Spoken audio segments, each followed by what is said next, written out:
Thank you for your patience. It's good to see such a great turnout today. I hope we have a wonderful evening.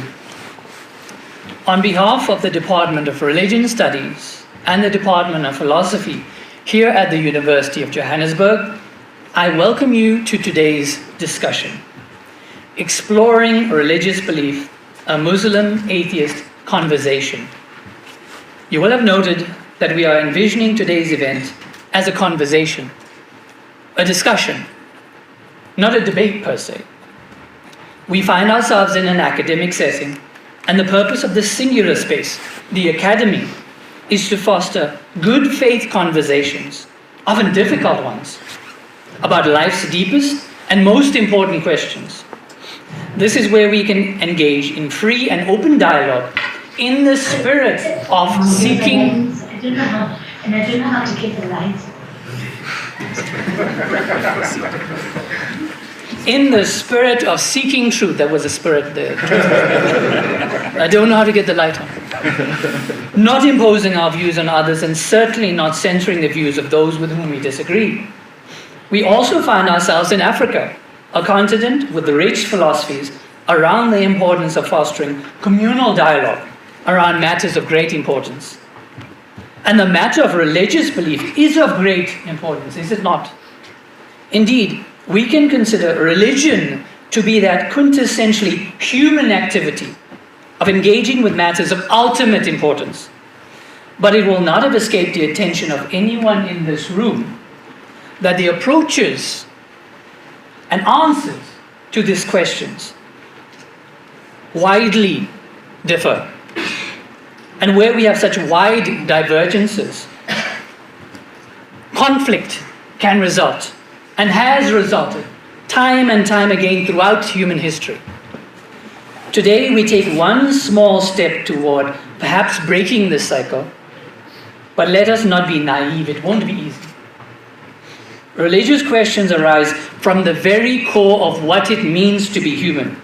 You may vehemently disagree with one or more or all of the speakers today, even the chair. But I hope you can find the courage to accept that free and open conversations about truth must be fostered if humanity has any chance of moving toward a new, more tolerant and tolerable future. With that said, allow me to briefly introduce you to our four esteemed panelists. Hamza Andreas Jordis is the founder and CEO of the Sapiens Institute. He's the author of the best-selling book, The Divine Reality, God, Islam, and the Mirage of Atheism, which has been translated into over 10 languages. He has a Master's of Research degree, an MA, and a postgraduate certificate in philosophy from the University of London. He is currently pursuing his PhD on the Quran and its verses pertaining to nature. He has studied Islamic thought and theology under qualified scholars. Hamza has spoken at many universities all around the world. He has debated prominent academics and thinkers on Islam and atheism. His interlocutors have included Professor Lawrence Krauss, Professor Peter Simons, Dan Barker, and Professor Simon Blackburn. We are happy to have you here. Welcome.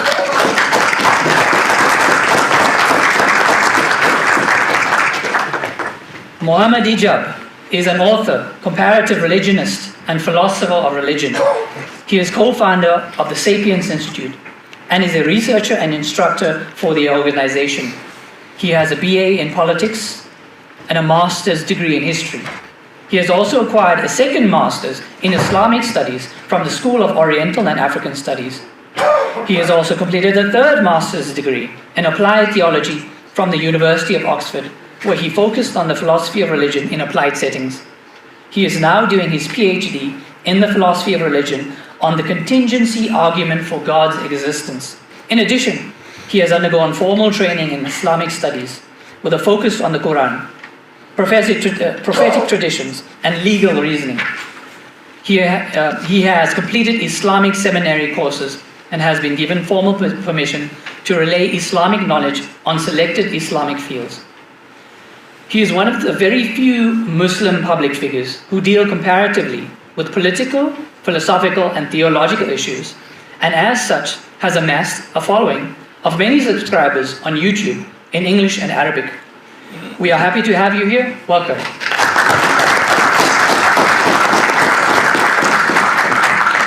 Aaron Fasser, is a practicing advocate and member of the Johannesburg Bar, and a self-described philosophy enthusiast. Aaron graduated from the University of the Witwatersrand in 2007 with a BA cum laude, and in 2009 with an LLB cum laude. Aaron has also graduated with an MA in Applied Ethics cum laude in 2017 and has an MA in Philosophy cum laude in 2019. He has also been awarded his LLM International Law cum laude in 2021 at the University of the Witwatersrand. He has appeared in a number of cases that have been reported in the South African law reports. We are happy to have you here. Welcome. Last but not least, we welcome Mark Oppenheimer. He is a practicing advocate and a member of the Johannesburg Bar. He has appeared in the Supreme Court of Appeal and the Constitutional Court in a series of cases that seek to determine the boundary between freedom of expression and genuine hate speech. He has authored submissions to Parliament on the hate speech bill and to the UN Committee for the Elimination of Racial Discrimination on Escalating Racial Tensions.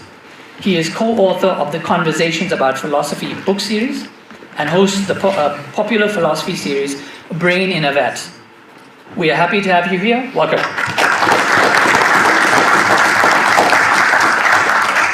Here quickly is the format of today's event. We will start, of course, with me giving you this introduction.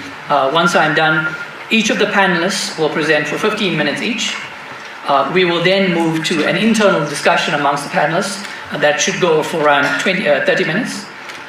Then we will have a more open discussion. That session will be around 25 minutes. That will include our esteemed panelists, who I'll introduce in a moment. They will respond and get the conversation rolling in a different, or continue the direction that was started with the internal discussion.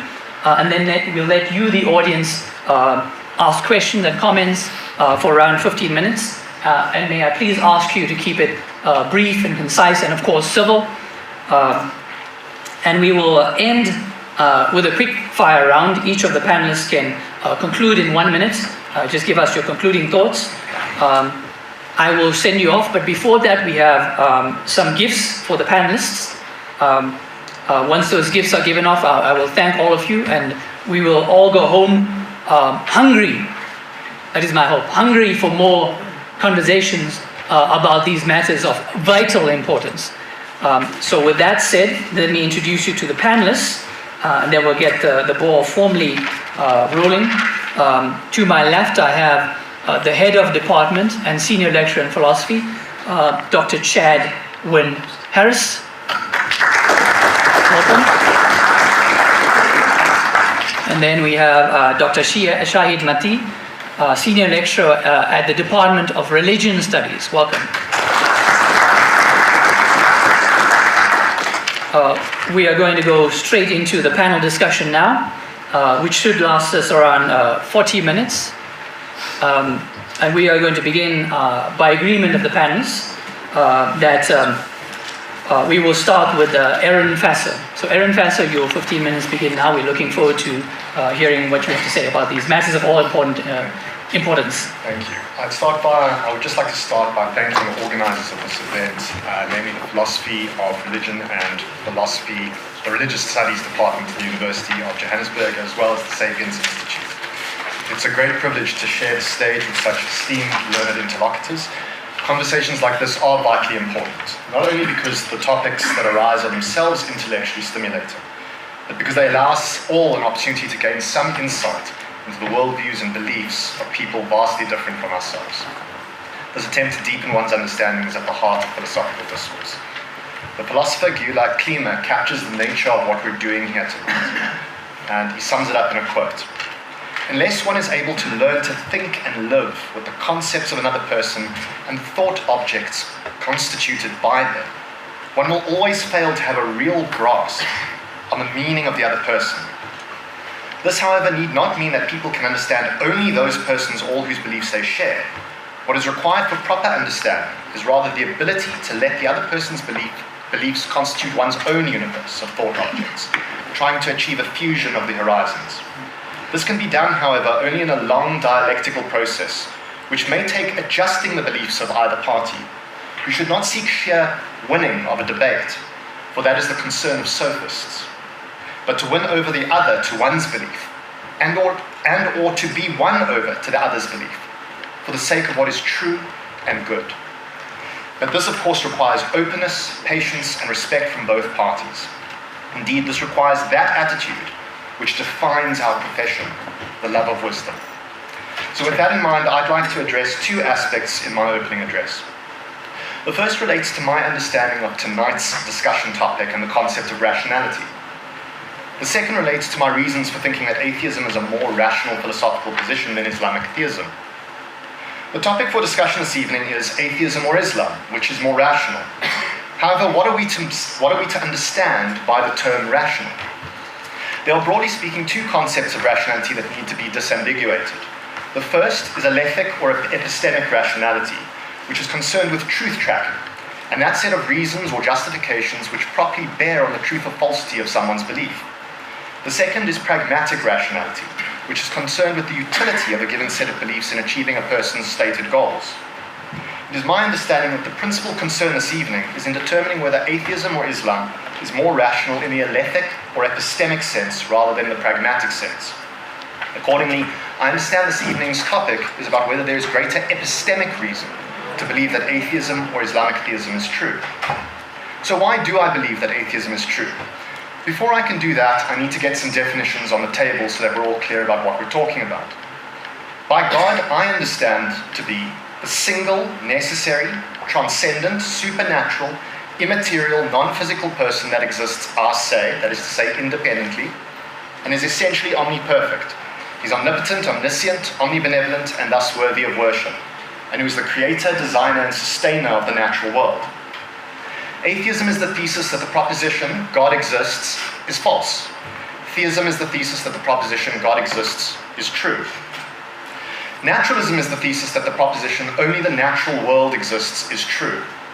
Naturalists are committed to the idea that 1, there are none but natural causal entities with none but natural causal powers. And 2, our best, most well-established science is the best touchstone for what those natural causal entities and items are. Naturalism logically entails that natural reality exhausts global causal reality, and it logically entails atheism. However, atheism does not logically entail naturalism. Supernaturalism is the thesis that the proposition only the natural world exists is false. Supernaturalism posits a bifurcated ontological view of reality. Theism entails supernaturalism, however, supernaturalism does not entail theism. Supernaturalism is committed to all the causal entities that the naturalist is committed to, plus the existence of non-natural causal items with non-natural causal powers. Supernaturalism thus entails that global causal reality is not exhausted by natural reality. By Islamic theism, I understand this to be the idea, the claim that God, as I've defined him, also has the property of having progressively revealed through the Archangel Gabriel the contents of the Quran to Muhammad, and which contents are the final and definitive revelation for mankind. Islamic theism logically entails theism. Theism does not logically entail Islamic theism. I am an atheist and a naturalist. I reject theism, and a fortiori I reject Islamic theism, for two principal reasons. First, the arguments for the existence of God are philosophically unpersuasive. We can call this the negative reason. Second, there are, in my view, persuasive arguments for atheism and for naturalism. This is the affirmative reason. The negative reason flows from the fact that atheism is justified in virtue of the failure to infer God's existence in circumstances where one would rationally expect his existence to be inferable. Absence of evidence can indeed be evidence of absence, justifying the conclusion that something does not exist. This will be the case provided at least two conditions are jointly met. First, if the thing X exists, then there would be evidence of X's existence. And 2, we have conducted an exhaustive search for the evidence in the areas where such evidence ought reasonably to be found. When applied to God, condition 1 is generally accepted by all parties to the discussion. After all, if God does exist, then we all, atheists and theists alike, rationally expect there to be evidence of his existence, given the sort of being God is supposed to be. If we do not rationally expect evidence of his existence were he to actually exist, then it is quite difficult, if not impossible, to see how one could rationally argue for his existence in the first place. In fact, the project of natural theology assumes that there would be evidence of God's existence, and if he were to exist, that we can in fact marshal that evidence. Condition 2, when applied to God, amounts to dealing with the best arguments from natural theology. These are the theistic arguments that often invoke the input and insights of contemporary science, that are supposed to take up the mantle and provide the positive evidence from which to infer God's existence. Examples include the cosmological argument, the contingency argument, the teleological argument, the moral argument, etc. We can proffer the following deductive argument which takes the above considerations into account. Premise 1. If God exists, then there is compelling evidence from which to infer either deductively or non-deductively his existence. In other words, the arguments from natural theology are sound. Premise 2. There is no compelling evidence from which to infer either deductively or non-deductively God's existence, i.e. the arguments of natural theology are not sound. Therefore, premise 3, conclusion, therefore God does not exist. The argument is logically valid. Of course, theists will vehemently deny the soundness of premise 2. That's where the action is, so to speak. And it means that the theist must offer positive reasons from which to infer God's existence. If there is no evidence for God when we ought rationally expect there to be evidence, then we are within our epistemic rights to conclude that God does not exist and that atheism is true. The affirmative reason for atheism is tied to a panoply of positive arguments. Because of time constraints, I can't deal with all of them. I'm going to list the family of arguments, and then I'm going to provide one specific argument that I think is quite powerful. The first family of arguments seeks to demonstrate a logical incoherence in the very concept of God, either because a supposed divine property of God taken on its own is logically impossible, or because some set of supposed divine properties is logically incompossible. The second family of arguments seeks to demonstrate that the existence of God is logically incompossible with the existence of certain undeniable facts about the natural world. For example, 1, the existence of horrendous evil and suffering in the world, or 2, the existence of non-resistant non-believers, or 3, the existence of doxastic discord and religious heterogeneity. The third sort of argument is non-deductive in character, and seeks to demonstrate not that the existence of God is incompossible with these facts, but rather that the existence of God is a poor explanatory hypothesis, when the aforegoing facts and others besides are taken into consideration, cumulative consideration. The idea is that on a conspectus of all the relevant data, the naturalistic hypothesis explains the data better than the theistic hypothesis. It is obvious that if one has a choice between two competing theories, and the one is better at explaining the relevant data, then it is more rational to accept that theory. What then constitutes a better theory or explanation? I contend that it is one that has the greatest explanatory scope and depth, while also being the most parsimonious. The core idea is that naturalism can explain all the relevant data at least as well as theism, and it is by its very nature more parsimonious than theism. After all, theism posits the natural world plus something more. I contend that naturalism can explain the existence of the universe, the so-called fine-tuning of the universe, consciousness and morality at least as well as theism can. Furthermore, naturalism can better explain a host of more specific facts about reality that are not well explained by the theistic hypothesis. For example, and I've already alluded to this, the scope, distribution, and quantity of horrendous suffering in the world, both animal and human. 2, the existence of non-resistant non-believers. 3, the existence of doxastic discord in the form of widespread religious heterogeneity. And 4, the continued and repeated success of naturalistic explanations in displacing supernaturalistic explanations over the course of human history. Turning then to the specific argument that I'd like to present. There are many more, but time constraints only permit this one. It's the form of the logical argument from evil presented by J.L. Schellenberg, and what he calls the new logical argument from evil. J.L. Schellenberg explains the central thrust of this version of the argument to be the following, quote, "Theists must rationalize from God without evil prior to creation," prior here may be taken logically or temporally or in both senses, "to God with evil after." No such transition, so it may be argued, is metaphysically possible. The key thought can be put in the form of a slogan. In any possible world, including God, once purely good, always purely good. What we have here is something like the theological analog of Newton's first law of motion. Another way of putting it is no evil before creation, no evil after. The premises of the argument are as follows. 1. God is unsurpassably great. 2. God is ontologically independent of any world that he creates. 3. Prior to any world being created, there is no evil in God of any kind. There are only divine goods. This is the prior purity of God. Therefore, 4. Every possible non-divine good is greatly exceeded by a good of the same type existing in God prior to the world. Therefore, 5. Every worldly good is greatly exceeded by a good of the same type existing in God prior to the creation of the world. 5.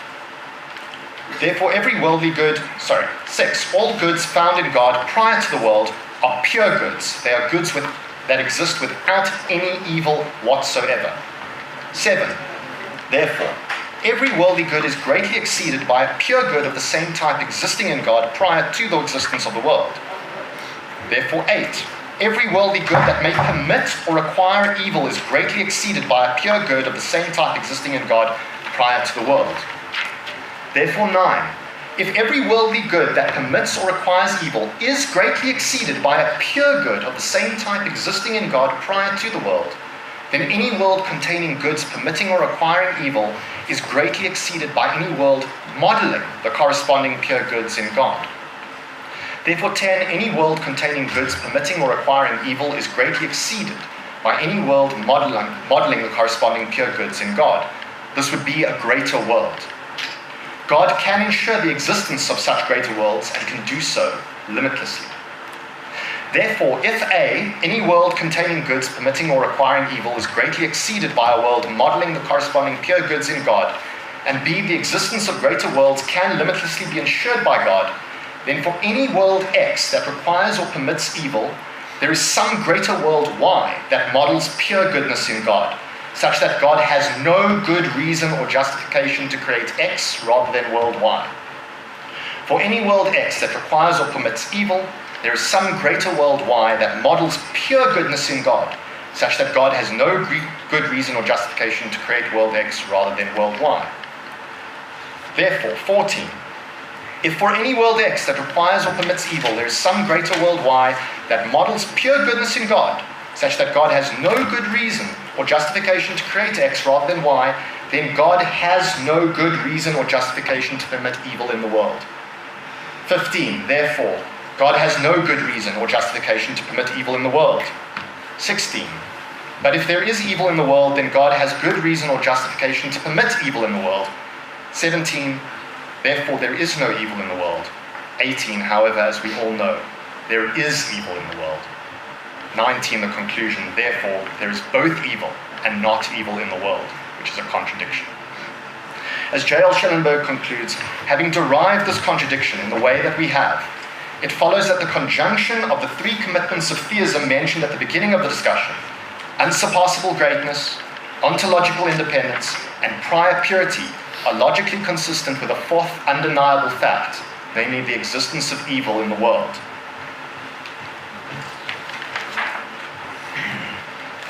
That concludes in essence my presentation, and obviously I look forward to discussing the merits on the details of those arguments in the course of our discussion. Thank you very much.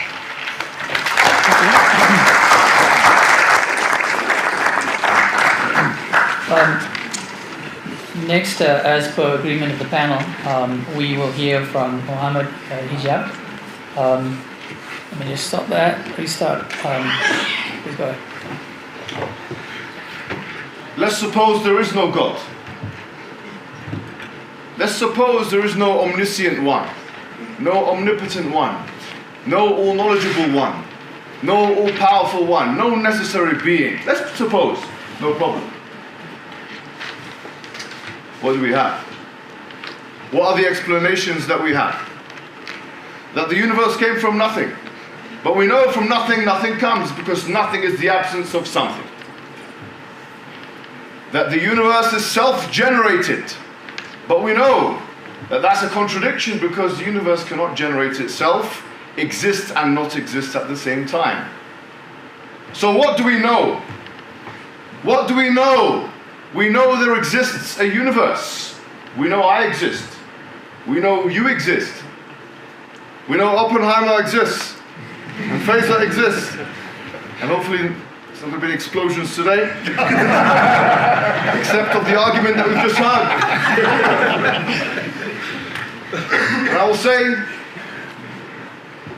that when you know that the dependent existences exist, you have two options. Either you have a chain, a finite chain. A depends on B, or B depends on A, C depends on B.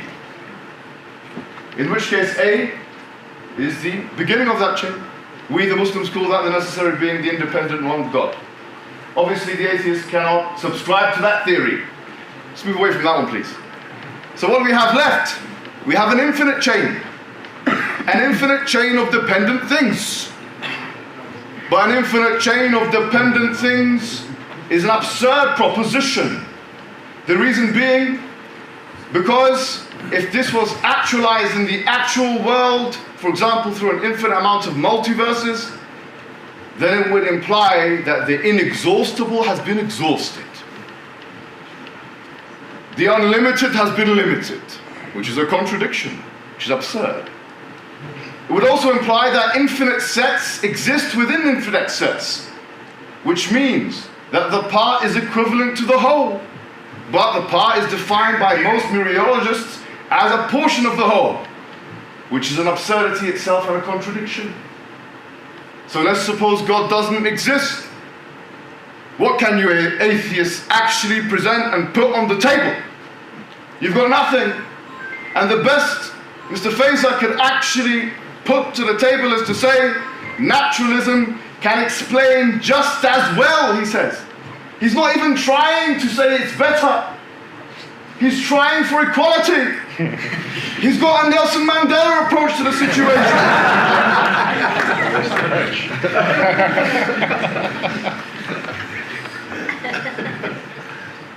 He does. But so do I, in a different manner. Because in an intellectual way, we will conclude, therefore, that a necessary being through which everything depends upon is independent in and of itself, and everything depends upon is the only way to make sense of dependent things. You see, contingent things cannot exist within necessary things. A contingent thing is possible, can exist or not exist. A necessary thing is not possible, it's impossible not to exist.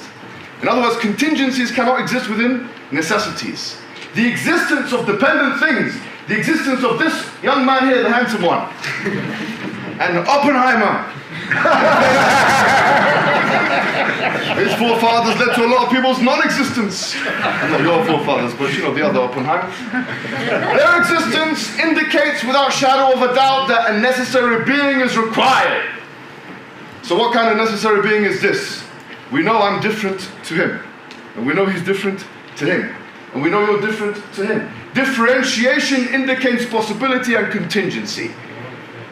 And wherein there is differences and possibility and contingency therein, there must be an explanation for this. And what is the explanation for this? Islamic theism says, an external sorting agent, which specified and particularized things to be a certain manner, which indicates a choice had to be made. And this, we would say, indicates a chooser, a willer, which we would say is the will of God. So already we've identified that you have to have something which is independent and necessary, post-eternal and pre-eternal, to break away from the infinities and have a will. What do we call that? We call that God. Yes, we do. And it's the only explanation that doesn't lead to contradiction and absurdity. I challenge anybody here today to give me another explanation that doesn't lead to contradiction and absurdity. You see, I finished quite early You have about 10 minutes. I've got more to say. I've got more to say, which is, okay, you say, fine, I understand the situation. I agree with you, no problem. But why do you say that Islam is true? Before we get there, one more prerequisite must be made. How could there be only one of these? How come there's not three? For example, the triune situation. Because if there was an individuating factor that individuated and differentiated necessary being A from necessary being B, that would render either or both of them contingent. Because a contingent thing is differentiated in reality. And a necessary being cannot be differentiated from something else. But I'll give you an easier argument, which is the Quranic argument. مَا اتَّخَذَ اللَّهُ مِنْ وَلَدٍ وَمَا كَانَ مَعَهُ مِنْ إِلَهٍ إِذًا لَذَهَبَ كُلُّ إِلَهٍ بِمَا خَلَقَ وَلَعَلَ بَعْضُهُمْ عَلَى بَعْضٍ. Chapter 23, verse 91, that there couldn't be more than one God effectively because they would outstrip one another in power. There cannot be more than one overall power because an all-powerful agent by definition, yes, means that he has power over all other things. Nothing can supervene on his power capabilities. Moreover, there cannot be more than one overall will. لو كان فيهما آلهة إلا الله لفسدتا. In chapter 21, verse number 22. If there was in them, i.e. the heavens and the earth, more than one, the heavens and the earth would have been corrupt. Meaning what? You have to have one overriding will. Because it had been more than one will, it wouldn't be consistent. You couldn't explain the uniformity, the regularity, the stability of the universe. Because there is uniformity, stability, and regularity. Without it, you couldn't even do science. And there is uniformity, stability, and regularity to the extent which it allows life to exist on the universe. That's a fact no one here will deny. There is life on the universe, and that the universe is uniform and regular and stable enough to allow such life to exist. What is the best explanation for this? One singular overarching will that doesn't lead to conflict. So that's why it's one God. But what about the Prophet Muhammad sallallahu alaihi wasallam? Now there's many things I can say, and in 7 minutes I'll just mention one evidence. There are necessary and sufficient conditions for a word of God to be conceived as such, the word of God. I would put to the table today that one of the necessary conditions is that this cannot contain any contradictions. We are logicians here, we all... The Quran says if this was from other than God, it would have been many contradictions inside of it. لَوَجَدُوا فِيهِ اخْتِلَافًا كَثِيرًا. The Quran, this is one of the necessary conditions. It's one of the only books to even posit this challenge. Religious books. Which is find the contradiction within it. Secondly, it's inimitable. Thirdly, it's preserved. We will argue all these points. However, what's the sufficient condition? I give you one argument and one argument only. Which is the prophecies of the Prophet Muhammad sallallahu alaihi wasallam. Now I am claiming here, and I'm willing to be challenged today, that the prophecies of the Prophet Muhammad sallallahu alaihi wasallam are the most accurate and numerous and frequent that come from an integrous source and unambiguous in human history. These five criterion that I've just mentioned, if you apply them to any other historical figure, it will collapse. For example, if you look at the Bible, Mark chapter number 13, you'll find that it says in one generation the heavens and the earth will be destroyed. Nostradamus made a prediction that in 177 years there will be famine and war and so on. The Prophet Muhammad sallallahu alaihi wasallam, he made the following predictions. For example, I'll give you some. That the barefooted Arabs يَتَطَاوَلُونَ فِي الْبُنْيَانِ, that they will compete to see who creates the highest buildings. Now, we're seeing that the highest building in the world is in Burj Khalifa. How could the economic capabilities of these nations be such that if someone wanted to argue this was a self-fulfilling prophecy, that it was such? It couldn't be. Number two, that the Prophet ﷺ predicted the fall, the downfall of the Persian and the Roman Empire, the two greatest empires of that time, spanning millennia. Not only that the Muslims would overtake those empires. Number three, the Prophet Muhammad ﷺ predicted the invasions of the Mongols. And I'm ready to give all the primary sources. It's very well known in the Islamic tradition. He told us how the Mongols would invade, and one of the biggest battles in Muslim history was Ain Jalut in 1260. The sacking of Baghdad was in 1258, and this is all connected to the prophecies of the Prophet. The Prophet Muhammad ﷺ told us what kind of world we'll be living in. He said, the world in the future will be such that there will be so much interest. مَنْ لَمْ يَأْكُلْهُ أَصَابَتْهُ مِنْ غُبَارٍ. Whoever doesn't consume the interest, he will be affected by its dust. We're living in an economic system, the whole thing is interest, women busters, perpetuated or exacerbated at least by the interest systems of the banks. I think South Africa is no different. Number 5, the Prophet Muhammad ﷺ told us that there will be an advent of sexually transmitted diseases due to an increased fornication. Number 6, the Prophet ﷺ told us that women will go into the workforce. Yes, I'm not sure if any of you have heard this one. حتى تعين المرأة زوجها في التجارة. This is a hadith of the Prophet Muhammad ﷺ. The woman will involve herself in business with her husband. This is a prophetic hadith. The Prophet Muhammad ﷺ even told us about obesity that will become a phenomenon within his ummah. And many people in this room, I'm only kidding, says, you see what I mean? The Prophet Muhammad ﷺ told us exactly where Islam is going to spread. زُوِيَ لِيَ الْأَرْضِ, he said, فَرَأَيْتُ مَشْرِقَهَا وَمَغَرِبَهَا وَإِنَّ أُمَّتِي سَيَبْلُغُ مُلْكُهَا مَا زُوِيَ لِي مِنْهَا. That the earth has been projected to me, and I saw its eastern parts and western parts, and all of the ummah will take what has been projected. Why does he say east and west and not north and south? Look at the map. He told us exactly where Islam will spread. He said it will go to Sindh al-Hind. It will go to India and Pakistan. He told us it will go to Egypt.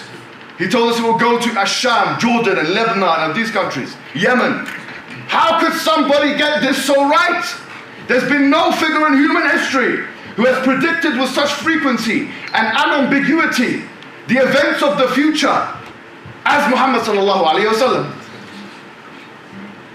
And these are just some examples. I could go on for 2 hours.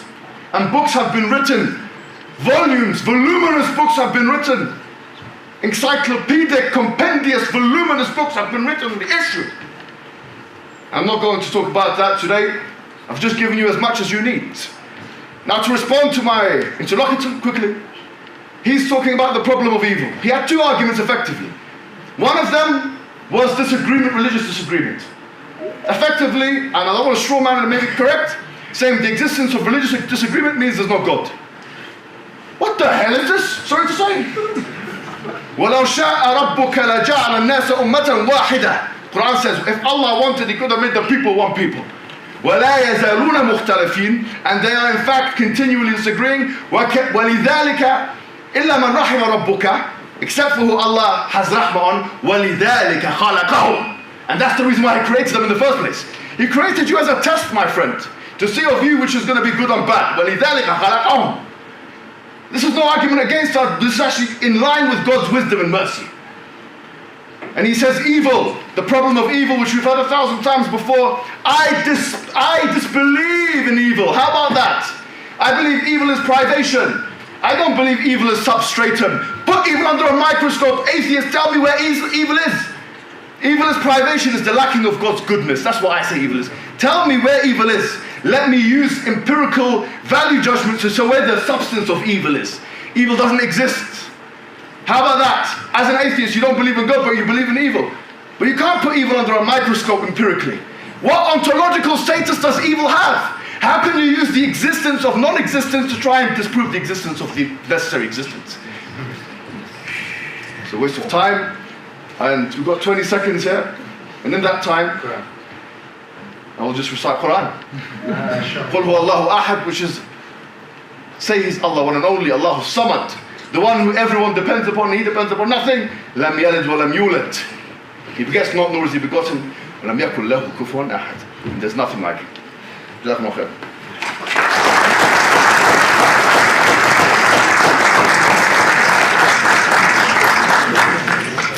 Our next panelist is Mark Oppenheimer. Well, I thought that was a marvelous place to end off, talking about the question of evil. While Aaron has spoken about the arguments for and against the existence of God, I'm going to talk about why atheists can talk about the existence of morality and why they give a better account of morality. Now, the first place to start is to say, well, what would a good moral theory look like? Well, firstly, we should know what it requires of us. In other words, the theory tells us what we ought to do in the world, what's permissible, what's not permissible. It should cohere with our ordinary intuitions. So if it prohibits things that we think are good or neutral, that's a problem for the theory. If it allows things that we think are repugnant or bad, that's also a problem for the theory. It must be consistent. The theory mustn't be at odds with itself. It shouldn't require you to do X and also not X. We also think that it should be universal, that we can take the moral theory and we can apply it across history and across the world, and we can make moral judgments, and it'll tell us that certain things were wrong, even if people at the time believed them to be right. So, for example, it was the case that throughout human history, slavery was practiced. A lot of people believed that slavery was a moral practice, and a good moral theory should tell you that those people were wrong, that slavery is always wrong and can never be justifiable. So that's what a good moral theory should do. Now, Hamza has in his book a theistic account of what morality requires of us and what a good moral theory is, and the claim is really that God is the foundation of morality. And he takes the divine command theory approach. So we say whatever God commands, that is what's right. Now, this is dealt with in what's called Euthyphro's dilemma. There's two horns of the dilemma. The first is it good because God commands it? Or does God command it because it is good? Sorry, there's a terrible beeping sound. If someone could turn that off, I'd really appreciate it. So, the horn dilemma is, does God command it because it is good? Or is it good because God commands it? Now, if it's good because God commands it, you run into this arbitrariness problem, which is that God could command anything. God could say, kill the firstborn, and it would be good because God had commanded it. God could say that the right thing to do is wear purple underwear on a Tuesday, something that we think is neutral, and it would be good because God commands it. So there's the arbitrariness problem. If you take the other horn of the dilemma, which is that God knows what is good, and therefore that's why he commands it, then the foundation of morality doesn't stem from God's commands, but it's external to God. Now, in his book, Hamza takes another move to say, well, actually, there's a third option, which is to say that God's nature is good, and that's why whatever stems from God's commands is good. The problem with this approach is that really it just moves the problem one step back. So we can ask, are the things that are in God's nature good because they're in God's nature, or are they good because of an external standard? So God could have a series of character traits. God could be vicious and spiteful and jealous. And we'd say, well, they're in God's nature, therefore they're good. And that would, of course, not cohere with our ordinary sense of what goodness is. Or we could say, God has a series of attributes that match our external standards of goodness. So relocating the problem to God's nature doesn't get you out of this. So what does secular ethics have to offer? Well, the atheist has a number of different approaches. They're not necessarily required to believe in one particular ethical system. There's a variety that are available to them. I'm going to give you a couple that I think are very plausible. So the first one is grounded in the idea that we all suffer. That suffering is something that all of us have experienced, that when we see suffering, we think that it is lamentable and bad, that we try to prevent suffering, that we ought not to go and inflict suffering upon others. And I think that there's a very good moral theory that can come out of that. In other words, we think that if you were to pull out a baby's eyeballs just for the fun of it and cause the baby to suffer, we don't need to ask why that's wrong. We know innately that suffering is a bad thing. We might think that the morality supervenes upon the fact of the suffering, and that is a good reason not to do that to the baby. And that it wouldn't matter which deity commanded you to go and pull the eyeballs out of the baby, it would be wrong. Another account that you can have is grounded in the nature of beings. So morality can extend not just to humans but to animals. Animals we know can suffer, for example, and we might have obligations to animals not to cause needless suffering to them. But if we think about humans for a minute, I think that humans have this capacity for rationality. that you can reason through various ideas, and because of that you can create what Immanuel Kant calls universal laws. So one path to secular morality is in the categorical imperative, where Kant says, can you will a law that if universalized you would be able to operate upon? So the idea is, can I will that it's okay to lie to someone in order to extract money from them? And he says, well, imagine a world in which everybody lied.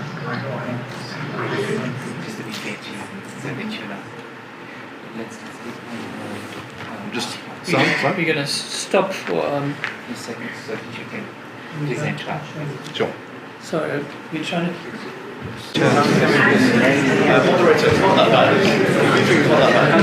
Let's do this. We will continue. Mark, you have 10 more minutes. While we try to sort this out, apologies again for the interruption. So we'll settle down. Mark, you have 10 minutes remaining. I'm going to add 1 minute for you. But okay, it seems like it's finally offline.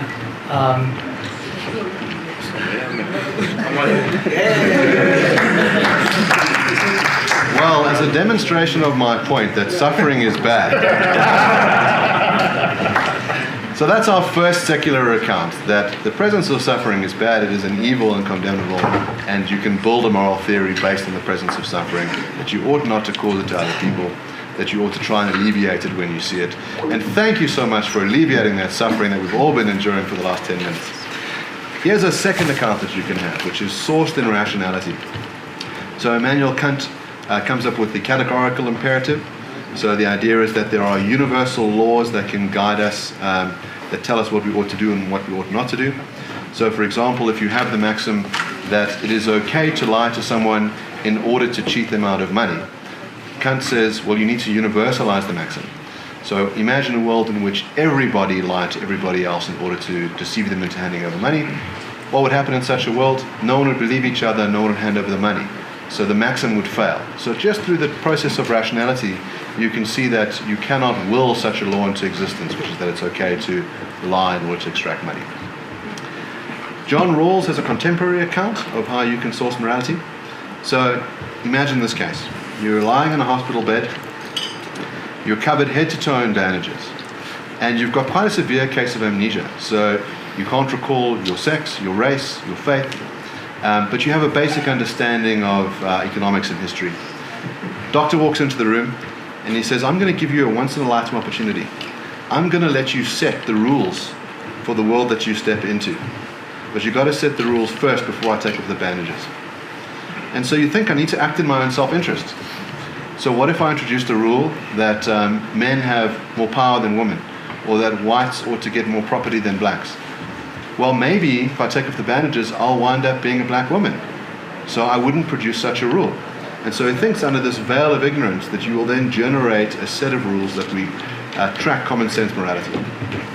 So there you have three different secular accounts that don't require the existence of God, that I think meet those criteria quite well in terms of what is a good moral theory. They're consistent, they cohere with our intuitions, and there's an advantage as well in that you can make adjustments. If you are dealing with something divine, the idea is that the text that was granted to us is immutable. That if it says things which no longer cohere with our common sense intuitions, we either have to try and pretend that they're not there, we have to try and interpret our way out of them, but we're bound by the text. And at some point it starts to look audacious when you're trying to talk around some things that are clear in the text. The secular moral theorist says, well, we were mistaken in the past, that our moral theory wasn't very good. Let's make some adjustments. So you find, for example, that the growth of moral theory is to be more inclusive, to say that our obligations to others extend not just to people of particular sexes or faiths or religions, but to everybody, that we have this of growing egalitarianism. So now I've given you those accounts, and I'm going to talk about some particular moral requirements in the Quran. But first, I'd just like it if that door could be closed, because it's very loud again. Please close the door and not talk. Thank you. Again, you can see the presence of suffering as an evil. So I'm going to give you a couple of examples of Sharia law, and I'm open to in the conversation, if I've gotten anything wrong, or if I've given a bad account of the law, please correct me. Let's start with the idea of being an apostate. The idea that if you are Muslim, that you have an obligation to stay in the faith, not leave the faith, and not to rebuke the faith. Now, one of the most well-known apostates, or those accused of being an apostate, was Salman Rushdie. Rushdie wrote the book The Satanic Verses in 1989. It's an enormously popular bestseller, and I think most people are aware of the fact that the Ayatollah Khomeini issued a fatwa, a legal opinion, saying that because of the blasphemous content in the book, and because of the fact that he was a Muslim, that it is the obligation of all Muslims, when they see him, to kill him. And I'm going to read just a little short extract from that fatwa. We are from Allah, and to Allah we shall return. I'm informing all brave Muslims of the world that the author of the Satanic Verses, a text written, edited, and published against Islam, the Prophet of Islam, and the Quran, along with all the editors and publishers aware of its contents, are condemned to death. I call on all valiant Muslims, wherever they may be in the world, to kill them without delay, so that no one will dare insult the sacred beliefs of Muslims henceforth. And whoever is killed in this cause will be a martyr, Allah willing. Meanwhile, if someone has access to the author of the book but is incapable of carrying out the execution, he should inform the people so that Rushdie is punished for his actions. Now, the source in the Quran for this view was in chapter 9, verse 61. Some of them heard the Prophet by saying, he is all ears. Say, it is better for you that he listens to you. He believes in God and trusts the believers. He is a mercy for those among you who believe. Those who hurt God's messenger have incurred a painful retribution. Now, there is some debate in the community about whether or not this was a legitimately issued penalty, whether there should have been a trial. We know that Rushdie was driven to hiding for many, many years, up until last year when he gave a talk in America, and while giving the talk was publicly attacked on stage, and his eye was gouged out. So I invite my friends to deal with this question. Is it wrong to be an apostate? Was the punishment fitting? It seems that that doesn't cohere with our ordinary requirements of moral philosophy. In other words, the atheist would never punish someone who ceased to be an atheist, who became a believer, a polytheist or a theist of any sort. We can then think about the publication Charlie Hebdo. So many of the writers and cartoonists of that publication in France were violently executed on the grounds that they had produced depictions of the Prophet Muhammad. Now, again, there's some debate as to whether or not it is permissible at all to produce such depictions, but it seems that if there is such a rule, it can only bind believers in the faith. And to say that those who have breached the rule, who are non-believers, deserve death, strikes me as contrary to our ordinary moral intuitions. Now, what does the Quran say about people who are non-believers? Well, in chapter 5, verse 10 says, as for those who disbelieve and deny our signs, they are the residents of the hellfire. As for disbelievers, even if they were to possess everything in the world twice over and offer it to ransom themselves from the punishment of the day of judgment, it would never be accepted from them, and they will suffer a painful punishment. They will be desperate to get out of the fire, but they will never be able to. They will suffer an everlasting punishment. And to those who say Allah is one in a Trinity, in other words, Christians, have certainly fallen into disbelief. There is only one God. If they do not stop saying this, those who disbelieve among them will be afflicted with a painful punishment. Now, again, it seems odd to think that you should have eternal hellfire, eternal suffering, for failure to believe in a particular God. No secular religion no secular viewpoint would ever require this. Also think that punishments ought to fit crimes, so that there ought to be a level of proportionality, and that there is a failing in this regard. So, chapter 5, verse 33 says, the penalty for those who wage war against Allah and His Messenger and spread mischief in the land is death, crucifixion, cutting off their hands and feet on opposite sides, or exile from the land. This penalty is a disgrace for them in this world, and they will suffer a tremendous punishment in the hereafter. The commentary says that in the case of armed robbery, offenders' right hands and left feet are to be cut off. Now, there are some circumscribed ways in which these penalties will be imposed, that you should have people who can testify, you can prove it, things we might expect in a court of law. but I would think that no moral court system would impose your hands being cut off for the crime of theft. We can all accept that theft is wrong, but it must be proportional punishment. In other words, maybe you think a custodial sentence, maybe you think a fine, but having your hands removed seems disproportionate. Now, with regards to sexual ethics, there are some further problems. Chapter 24:2 says, as for female and male fornicators, give each of them 100 lashes, and do not let pity for them to make you lenient in enforcing the law of Allah. If you truly believe in Allah and the last day, let a number of believers witness their punishment. Now, what about having sex with a woman while she's menstruating?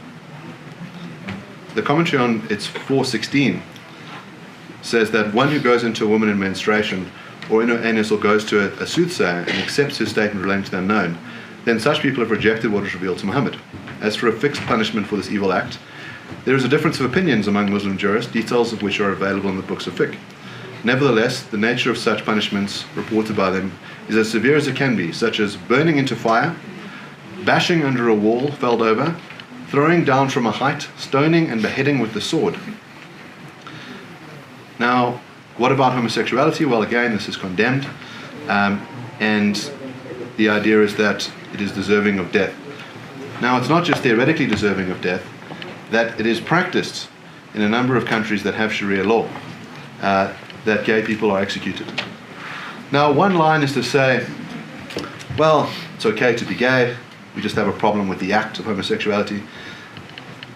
But a secular account of morality is going to say, well, have you caused anyone to suffer by engaging in a consensual act of homosexual sex? No. Have you violated any rights? No. If you were to sit in the veil of ignorance and imagine that you yourself may very well be a homosexual who would like to have loving relationships and sex with others, would you want such a rule that would impose the death penalty upon you? No. So there is a difficulty in that the actual moral views that are expressed in the Quran don't meet what we require of a good moral theory. That they're out of accordance with our intuitions, that they're non-revisable because the claim is that they come from a divine source. And that secular morality provides us with a much better, richer account that can be claimed to be metaphysically true through a multiple range of sources, either through the presence of suffering. It strikes me as a very interesting move that my friend has made to say there is no evil in the world. I would imagine that spending some time being tied up and tortured to death, you would very quickly think there is evil in the world and I'd like to resist it. To claim that there is no evil is such an outlandish claim. It's just said to be entirely amoral, and I think not in coherence with our ordinary intuitions about the nature of reality. But I look forward to a robust discussion. I run the channel Brain and the Vat, which is the philosophy discussion channel with Jason Werbelov, and the nature of our show is such that we try to engage each other in a polite, civil way so that we can both find out what's actually true. Thank you very much.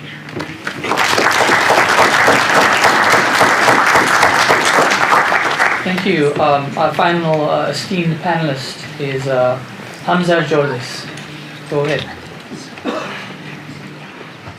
بسم الله الرحمن الرحيم إن الحمد لله والصلاة والسلام على رسول الله السلام عليكم ورحمة الله وبركاته. May the peace and blessings of Allah be upon every single one of you. So before I get into my argument for God's existence that undermines naturalism, which goes against the idea that naturalism explains reality, and by the way, naturalism cannot explain the hard problem of consciousness, the acquisition of language, objective moral values, and there's a whole list of recalcitrant facts against the naturalistic paradigm. To say that it explains the whole of reality is quite bizarre. But notwithstanding, I'd like to just make a few points. We're going to address every single one of your assertions. But the first point I'd like to say is, with regards to the problem of evil argument, it's a totally false argument. It misrepresents Islamic theism because it assumes that evil has some kind of ontological reality. Evil is real from the perspective of that it exists in our world, but ontologically it's based on the goodness and wisdom of the divine, which undermines some key premises of that argument. Also from the perspective of suffering under a naturalistic account, well, what is suffering? It's just electrons whizzing around. Cold, blind, non-conscious, non-intentional electrons whizzing around. So from a naturalistic paradigm, just like what Richard Dawkins says, and I have respect for him on this particular matter because he's consistent. In his book he says, it's pitless indifference. No good, no evil. Also, you've strawed man my argument concerning Euthyphro's dilemma. I didn't say God is only good. I said God is good, but the way we argue that because he's the only deity worthy of worship, and the only deity worthy of worship is the highest form of good, which we could unpack. But also we have another argument against Euthyphro's dilemma. It is a false dilemma because there is no external standard that Allah has to submit to. And although it is good because God commanded it, his commands are not arbitrary. They're not dislocated away from his nature. That's a false assumption. And also when we look at the reality of God's commands, we see they cannot be arbitrary unless you want to believe that something could come from nothing or something well designed is actually based on some kind of randomness. And let me explain. God's commands, manifested in Islamic moral and legal law, addresses the moral needs of human beings on a personal, social, and political level. We have over 1,000 years of a great society. Secularism has only existed for what, 90 years or 100 years, maybe more, and we've seen more bloodshed under secularism than any other moment, time, and phase in history. But notwithstanding, the commands of God are like a key that perfectly fit in a lock that opens the door to well-being and functioning for individuals and social harmony. A key is designed for a lock. And just like the key is designed for a lock, the commands of God are designed for our well-being. Therefore, it's completely irrational and absurd to claim that God's commands are arbitrary. To argue that they are arbitrary is equivalent of claiming that a specific key that opens a specific door was actually not designed for that function. So, there's much more to say. So much things were going on. But let me start with what I call the Quranic argument of prior cognitive information. And today, my dear brothers and sisters and friends, I will argue that Islamic theism makes sense of our ability to produce thought and rational judgments. I would argue that the very fact that atheists are interlocutors can have a thought, can have a judgment, whether it's sound or not, and there's been very unsound reasoning going on today. But the point is, the very fact that you can have a thought and you can have a judgment requires God's existence in the first place. So it's quite interesting that atheists think about denying God, but that very cognitive process requires God in the first place. And now, if I have time, I'm going to talk about why God is worthy of worship. And this argument is from the Quran, and the best arguments are from the Quran. If you go to chapter 2, verses 30 to 33, Allah says, He taught Adam the names of things. Then He presented them to the angels and said, tell me the names of these if what you say is true.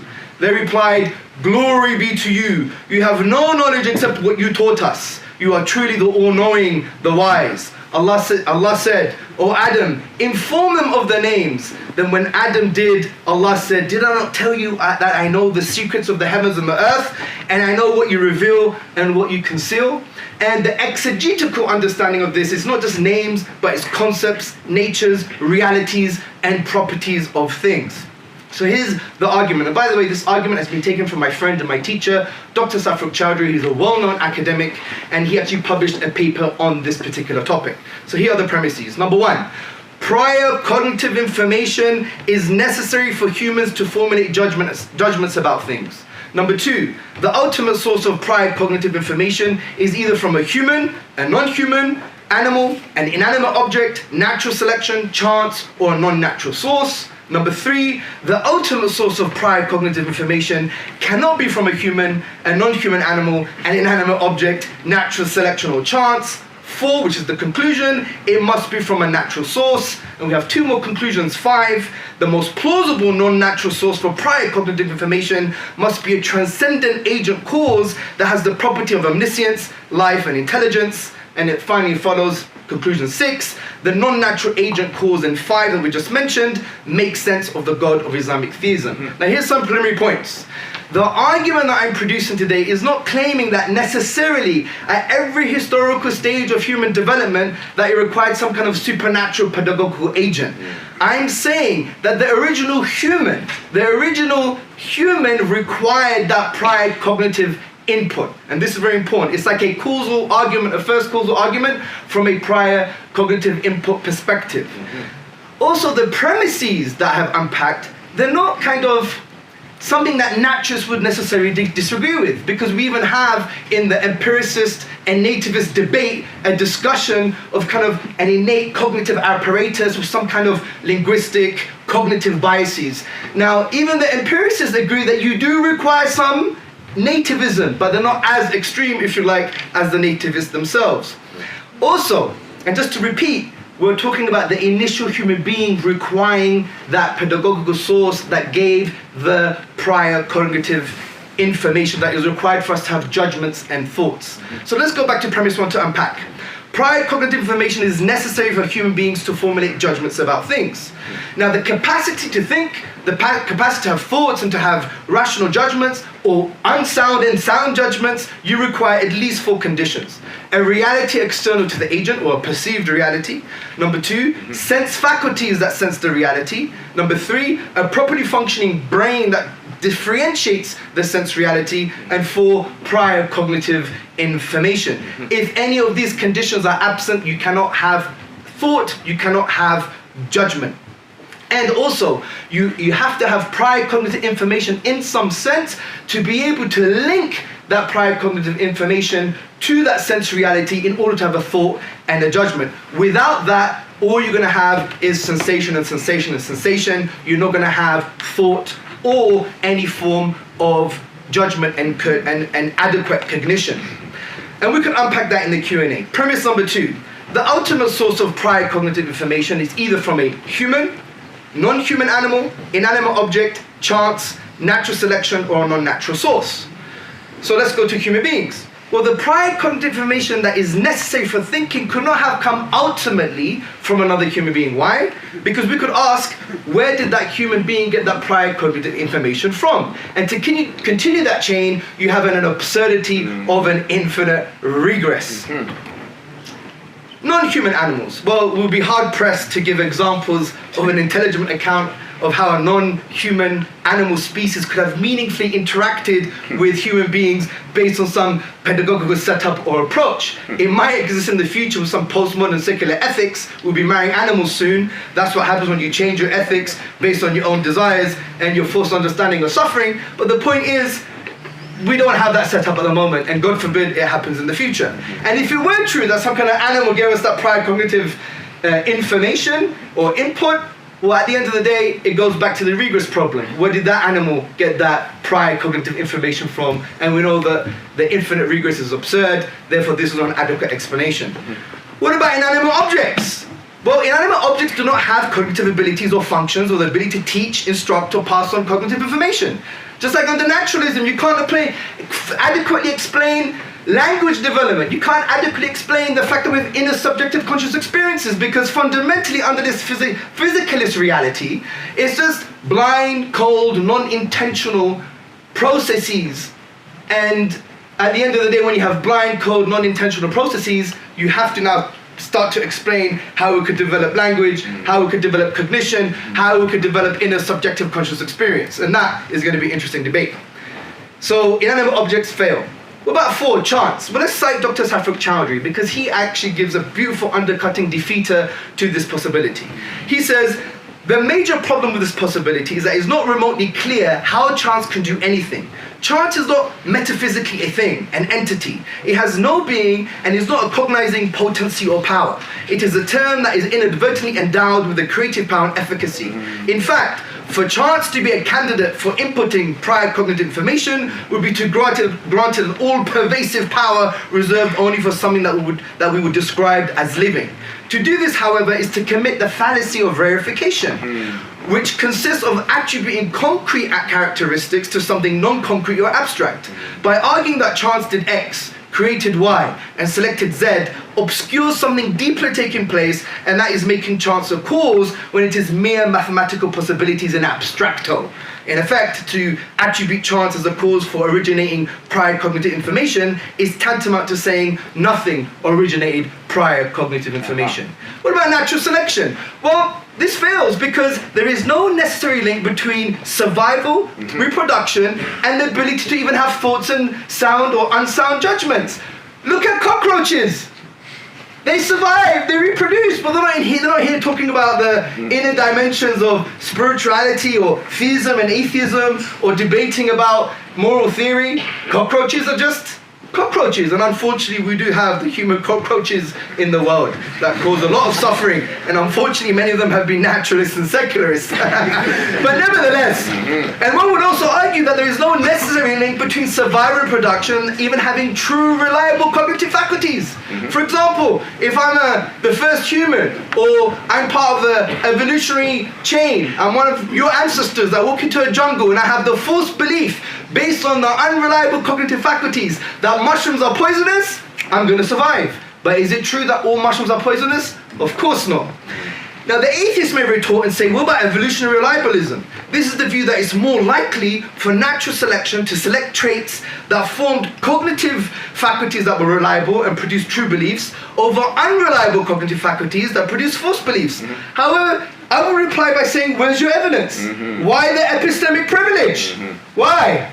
And when you look at the empirical evidence, with all due respect, you have to be radical skeptics, and therefore there is no truth. The claim there is no God, the claim that there is evil, you have to be radical skeptical about these categories. In actual fact, you have to turn into a postmodernist.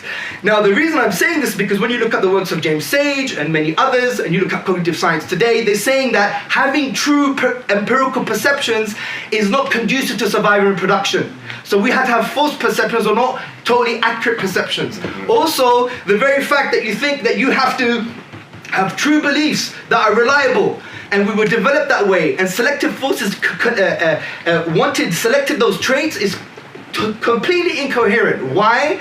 Because of the fact that when you use your brain to a certain degree, it drains your resources to make specific inferences and deductions, drains your biological resources. In actual fact, it's more conducive to survival and reproduction to do what? To make false generalizations that would facilitate survival and reproduction. We could cite James Sage much later.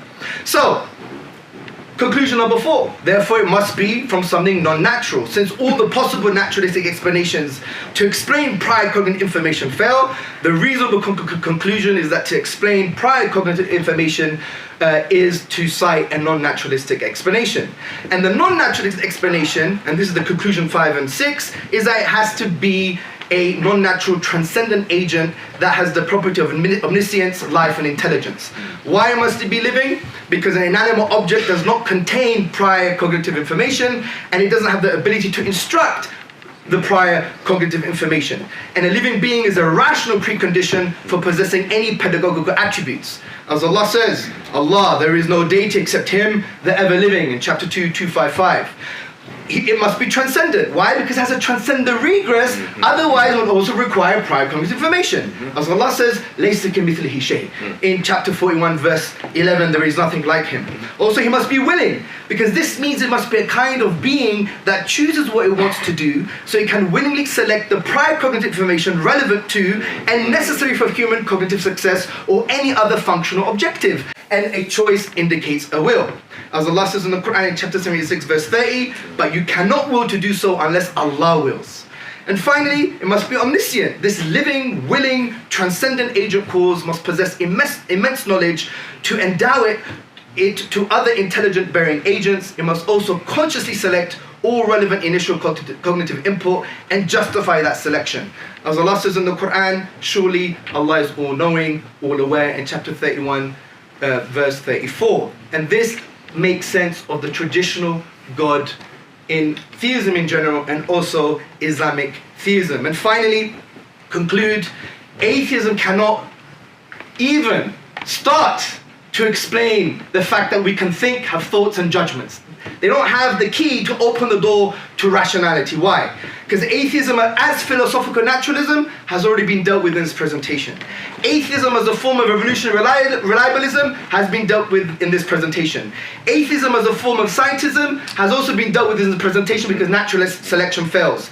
Atheism as a form of postmodernism, well, postmodern principle of knowledge, there is no method to come to an objective truth. Therefore, there is no truth, it's radically skeptical. So you can't even explain truth, thought, judgments itself. Atheism is a priori, it's a priori. It's a first principle. It's a metaphysic. We start with the fact that we trust our reliable cognitive faculties. We say they're reliable. Well, if you're going to play that game, the door swings both ways. Islam's truths are a priori too. But what would you rather choose as a rational agent?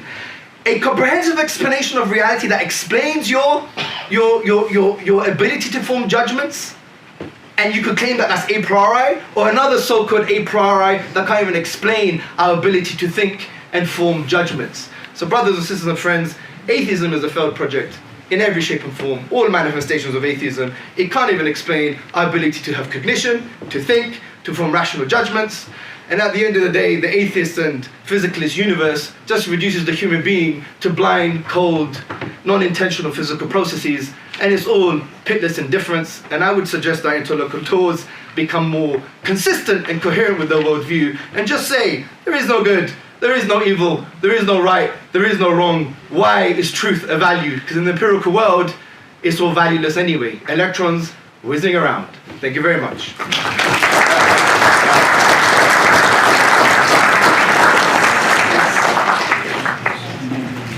Okay, so what we're doing now is we're going to let the panelists discuss amongst themselves. It's going to be an open internal discussion. We lost quite a bit of time. We'll try to go 20 minutes and see how it goes. But then I want to bring in our two discussants and just add you two to the discussion. And we'll hopefully have a good fire started. And then we will bring in you as the audience for the final 15 minutes or so of that open discussion. So I'm not sure how you want to proceed. I have questions as well. In fact, let me just give you some thoughts that came to mind. It seems that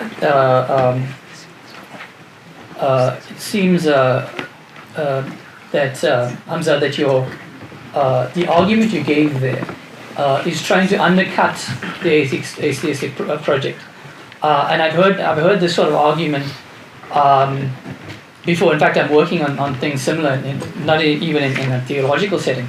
But you're talking about the what would you call it? Evolutionary argument against naturalism. Yeah, that's Plantinga's form, but this is not the same. Yeah. That's the name I was looking for. Which is the idea that naturalism is self-defeating, but there's something quite interesting there, and I'm wrestling with this as an ethicist as well. What is grounding ethics? Yes. So I'm trained in the Western analytic tradition, and I'm trying to figure out, okay, why are these moves being made? And my sense is that the specific moves that we made in, say, deontology and consequentialism, yes, they've been made because, let's say, the old way, the religious way of grounding ethics has been jettisoned, and now there needs to be a new starting point. And what you're suggesting is that starting point would be based on faith either way. But you're suggesting that this basis has, first it has let's say, centuries of religious grounding to it, whereas the new attempt to ground post-religion, post-death of God, has an arbitrariness to it that needs to be recognized. I hope I don't misrepresent what you're saying, but I find that quite intriguing because I'm not sure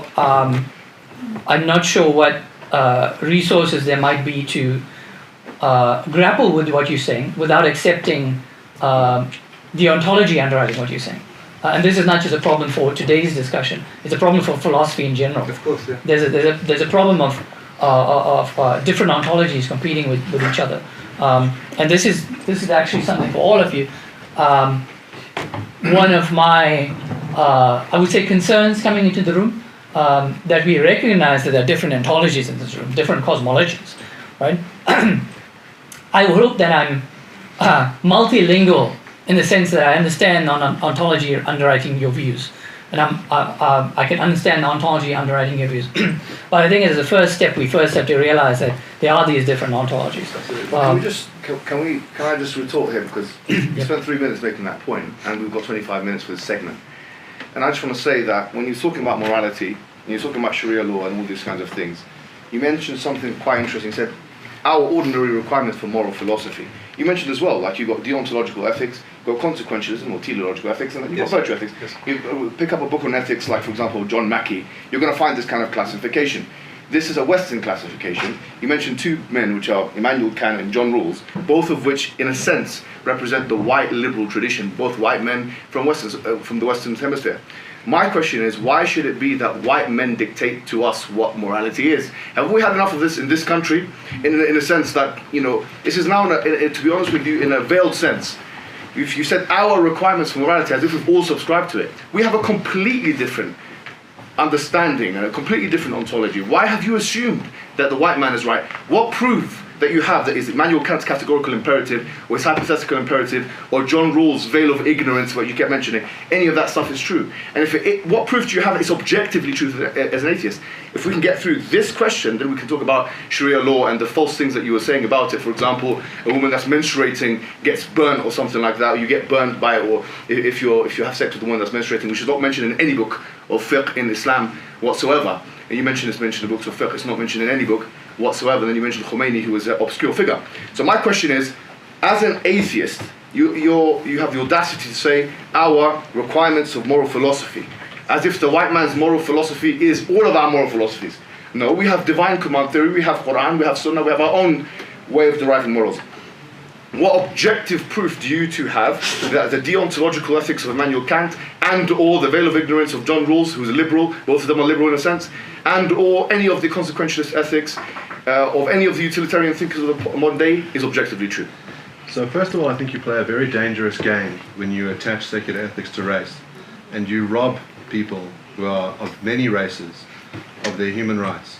Like when you say that it's a white man's game to talk about rights, or to try and abolish suffering. No, I didn't say it's a white man's race. It's a white man's game to talk about rights. I said that what you've mentioned is a Western form of ethics. Is the ones who the knowledge producers were objectively white men, objectively from the liberal tradition in Europe. You'll know about the genetic fallacy. I'm not saying it's false. I'm asking you why it's true. Yes. So let's first want to deal with this question of saying we can assess the content of the ideas by looking at the race and the sex of the speakers. You said our moral philosophy. You've included me in your morality. I'm asking you to prove your morality before you say our morality. I don't subscribe to your morality. Answer me, why is the veil of ignorance of John Rawls or the consequentialist moralities of any of the liberal thinkers or the veil of ignorance or the deontological ethics of Kant is true? I'll get to it. You're going to have to stop interrupting me though. Okay. And so just to add to you, so it enhances your discourse, you also mentioned rights. Yes. If you don't mind, I'm assuming you're advocating a liberal conception of rights, like the Universal Declaration of Human Rights. Well, do you advocate the UN Charter? The claim that I've made is that there are three different ways in which an atheist can construct morality. I understood that. I just want to know specific, because you mentioned rights twice. Yeah. And it's very important to unpack these. The ontological account can get you rights, and a consequentialist account can also get you rights. So yes, but from the perspective of law, of legal and moral reasoning, and what your views are, so I understand how to deal with you and your beliefs in a positive way, what conception of rights do you advocate? Is it the conception of rights that is known as the Universal Declaration of Human Rights? So first of all, I haven't expressed the personal view about ethics, and I don't intend on doing that. Okay, you mentioned rights twice. Could you say very nice, but the reason I'm saying is because rights are connected to morality. You've asked him a number of questions. Can you just, for the sake of discussion, I promise not to interrupt 5 you. minutes? Give him at least I just wanted to. a minute. I do apologize. I just wanted to add to that because that's going to be a follow-up question. So if you think about that, just let us know. Yeah. Because what I wanted to say was that has a liberal individualist assumption, which many people don't have to agree. And that's why when you come to the table with these universals, it does come across in some way that there's a sign of maybe superiority complex. Yes, superiority. And I don't mean it in a negative way. I'm just trying to psychoanalyze certain statements in a positive way so we know, and you could stand in the possibility that in actual fact that you may think you're already right. And I want you to stand in the possibility that you might be wrong. And if that's the case, then maybe define your terms a bit more clearer, especially when you're mentioning things like rights. Because rights is a big term, but it has ideological strong constructs. That's my point. All right, so I'm now going to speak without interruption. Absolutely. And I'm going to try and answer your questions as best as I can. Please. You're still interrupting me. I said please. Yeah. So, all right, let's first of all talk about the different moral frameworks that you can have. I haven't picked a lane for myself, and I don't intend on doing so. The claim that I have made is that an atheist is entitled to claim that there are moral facts, that they don't have to buy the nihilism. You've set up a false dilemma, which is to say that either morality is grounded in God, or there is no such thing as morality, that the atheist is required to say that they're just whizzing atoms and they cannot have any normative force. And what I pointed out is that there are very good secular claims to why there is morality, either grounded in suffering or grounded in human reason, which can generate rights. And by the way, those rights can be spoken about either in legal instruments, so we can talk about rights that are allocated by the UN, or they can just be talked about in the deontological sense. You don't necessarily have to think that the UN Charter on Human Rights is the definitive account, but I think we think a lot of the rights that are in the Charter are pretty good. Now, you can bite the bullet. You can just say, I don't buy any of it.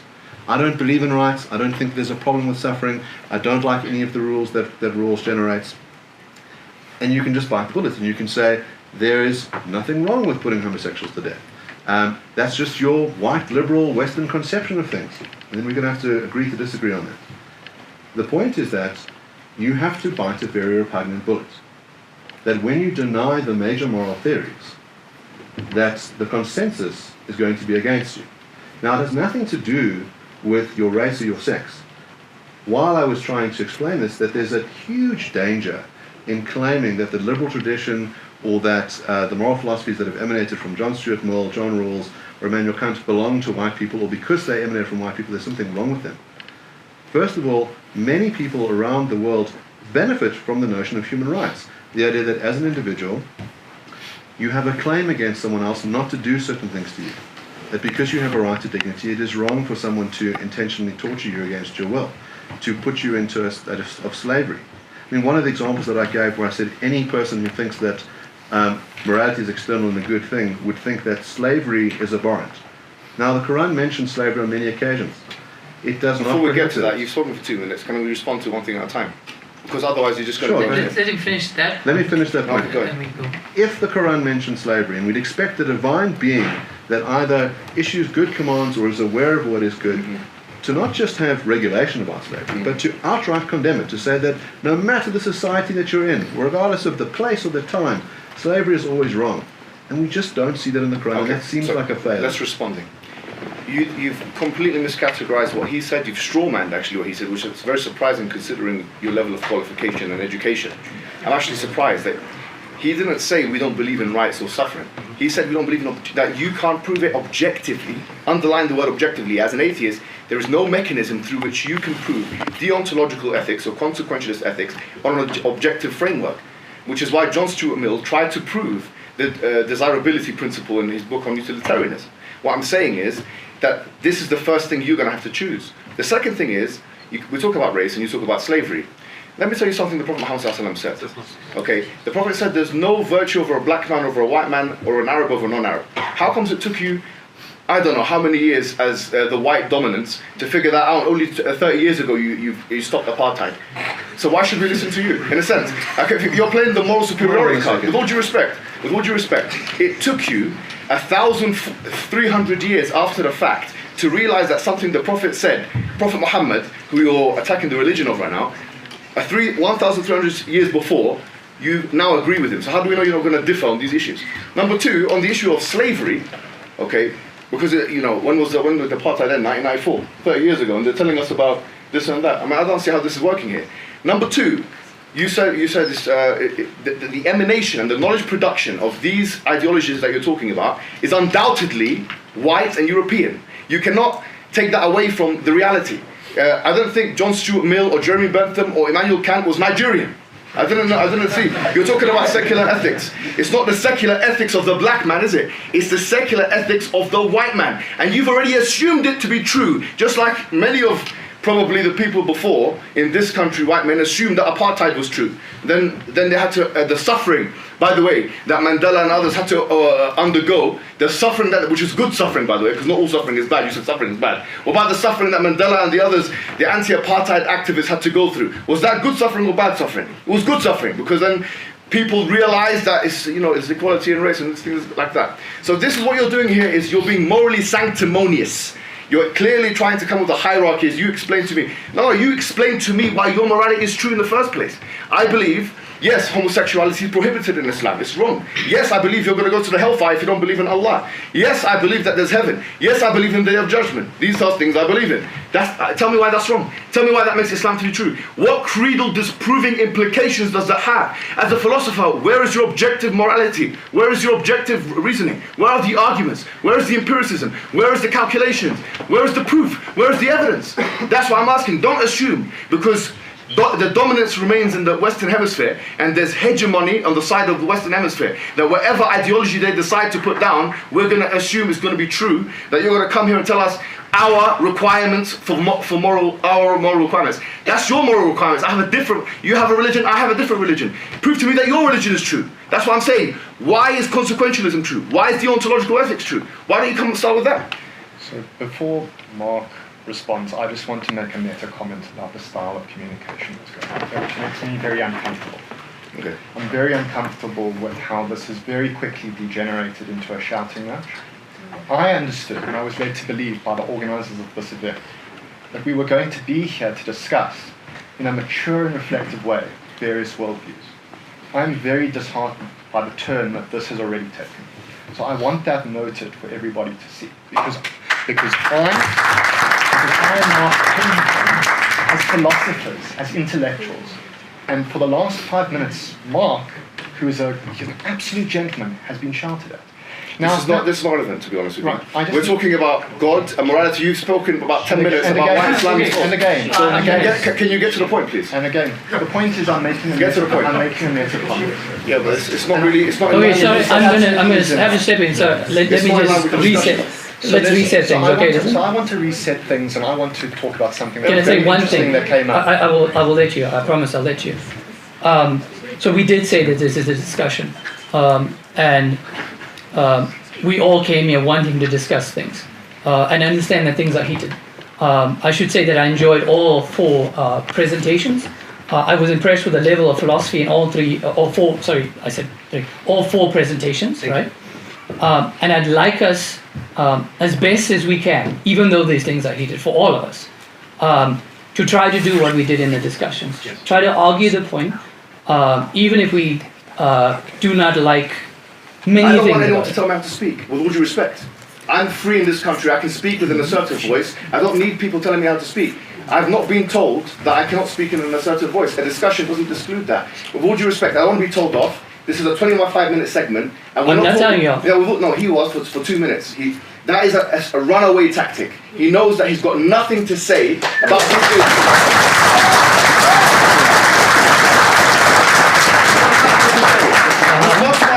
We came here talking about Prophet Muhammad and Salman Rushdie and homosexuality and attacking Islam. I'm telling you, respond to my arguments. Instead of trying to tell me off like a little boy, trust me, I'm not a little boy. In every single man, I'm a bigger man than Why is it that your knowledge is objectively true? Go and answer the question, please. You have to write it down, sir. So, we haven't settled this yet. So the issue is not being told what to say or how to say it, right? The issue is that there's a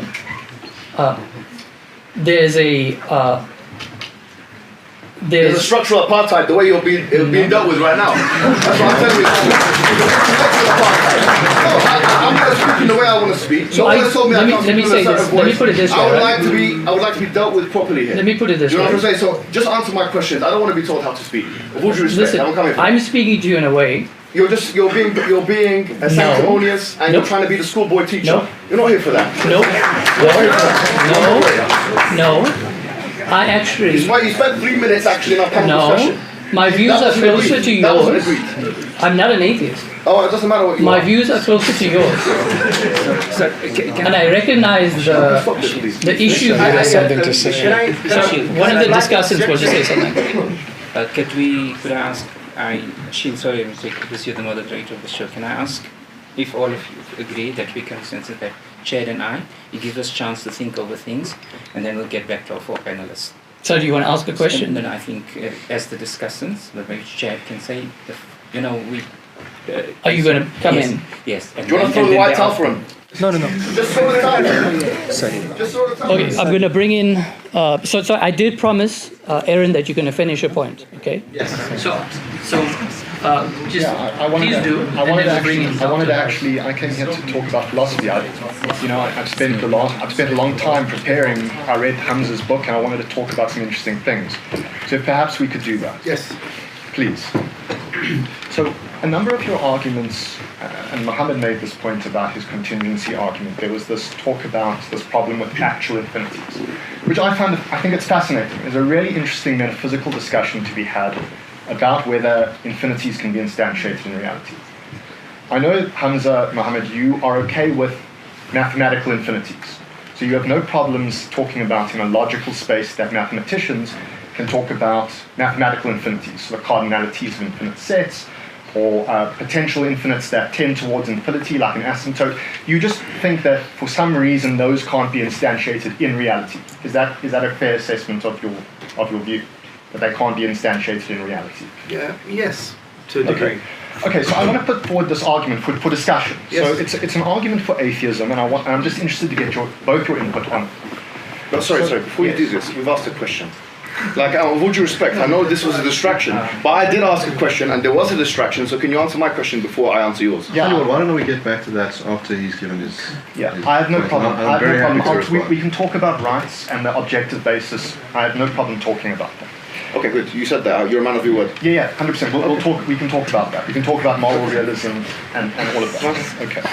So let's just assume X hypothesis that actual infinities can't exist, but they can exist in a conceptual realm of abstract logic and mathematics. Okay. So here's the problem. The problem you might have heard before is that this problem is how does that reconcile with God's infinity? Now I know, Hamza, you've said that there's a distinction between a qualitative infinite and a quantitative infinite. Yes. Right, so your normal response is when you're challenged on this about God's infinity being instantiated in reality, you say, no, that this is a qualitative infinite. There's no separate thing of God that's infinite. It's a way of talking about his acme, all his good properties. This is the problem that I want to pose and see how you guys deal with it. Because I don't know, honestly, I don't think I've heard you respond to this. Fine. So the first premise is that God is essentially omniscient. Right? So I take that to be a fundamental feature of Islam. So if God is omniscient, then I take it that he has actual knowledge of all true propositions. Mm-hmm. So premise 3 of the argument is then that the cardinality of the set of natural numbers is aleph naught. Mm-hmm. Premise 4 is that there's a true proposition about each member or element of the set of natural numbers. Mm-hmm. From that we can conclude that therefore God has actual knowledge of aleph naught true propositions. Yeah. Having knowledge of a numerically distinct proposition P entails having a numerically distinct belief about proposition P. Yes. Therefore, God has numerically distinct beliefs about aleph naught true propositions. Yeah. A belief is an actually existing state of an actual mind. Yeah. So beliefs are not mathematical objects and they're not abstractions. Yeah. They might be about abstract objects and they might be about abstractions, but beliefs themselves are states of a mind, even a divine mind. Yeah, sure. Right. So therefore, God has an actual aleph naught, which is the cardinality of infinity, number of beliefs in mind. But if X hypothesis actual infinities are impossible by the assumption, then we must conclude that God is not omniscient. Yes. But if God is not omniscient, then he's not essentially omniscient. And if it's a defining feature of God's omniscience that he's essentially omniscient, then he doesn't exist. Right. So it seems to me that the problem, and maybe you will have to retract on the idea of that actual infinities can't exist. No, or you'll have a different view about God's mind. Maybe. No, I don't. Okay, so that's the argument. So I just want to know what you guys think about this. that. Has been dealt with extensively in the books of Kalam, actually. Okay. This actual question. Yes, so let's hear. It's actually a good question. Yes, actually, I'm interested. So I'm going to answer you. Look, so the distinction between quantitative and qualitative has been made. Usually, it's a box standard answer that's given by William Lane Craig himself. Yes, as well. I've heard that. Actually, it's connected to the Kalam cosmological argument. Yes. Now, the thing is, what is actually problematic about the idea of an actual infinity in the real world? Yes. So if you look, for example, at Avicenna's account, and it's interesting, there's a lot of secondary source materials and stuff like that, and other people's account as well, Ibn Taymiyyah being one of them. They don't have a problem with the instantiation of an actual infinity in the real world.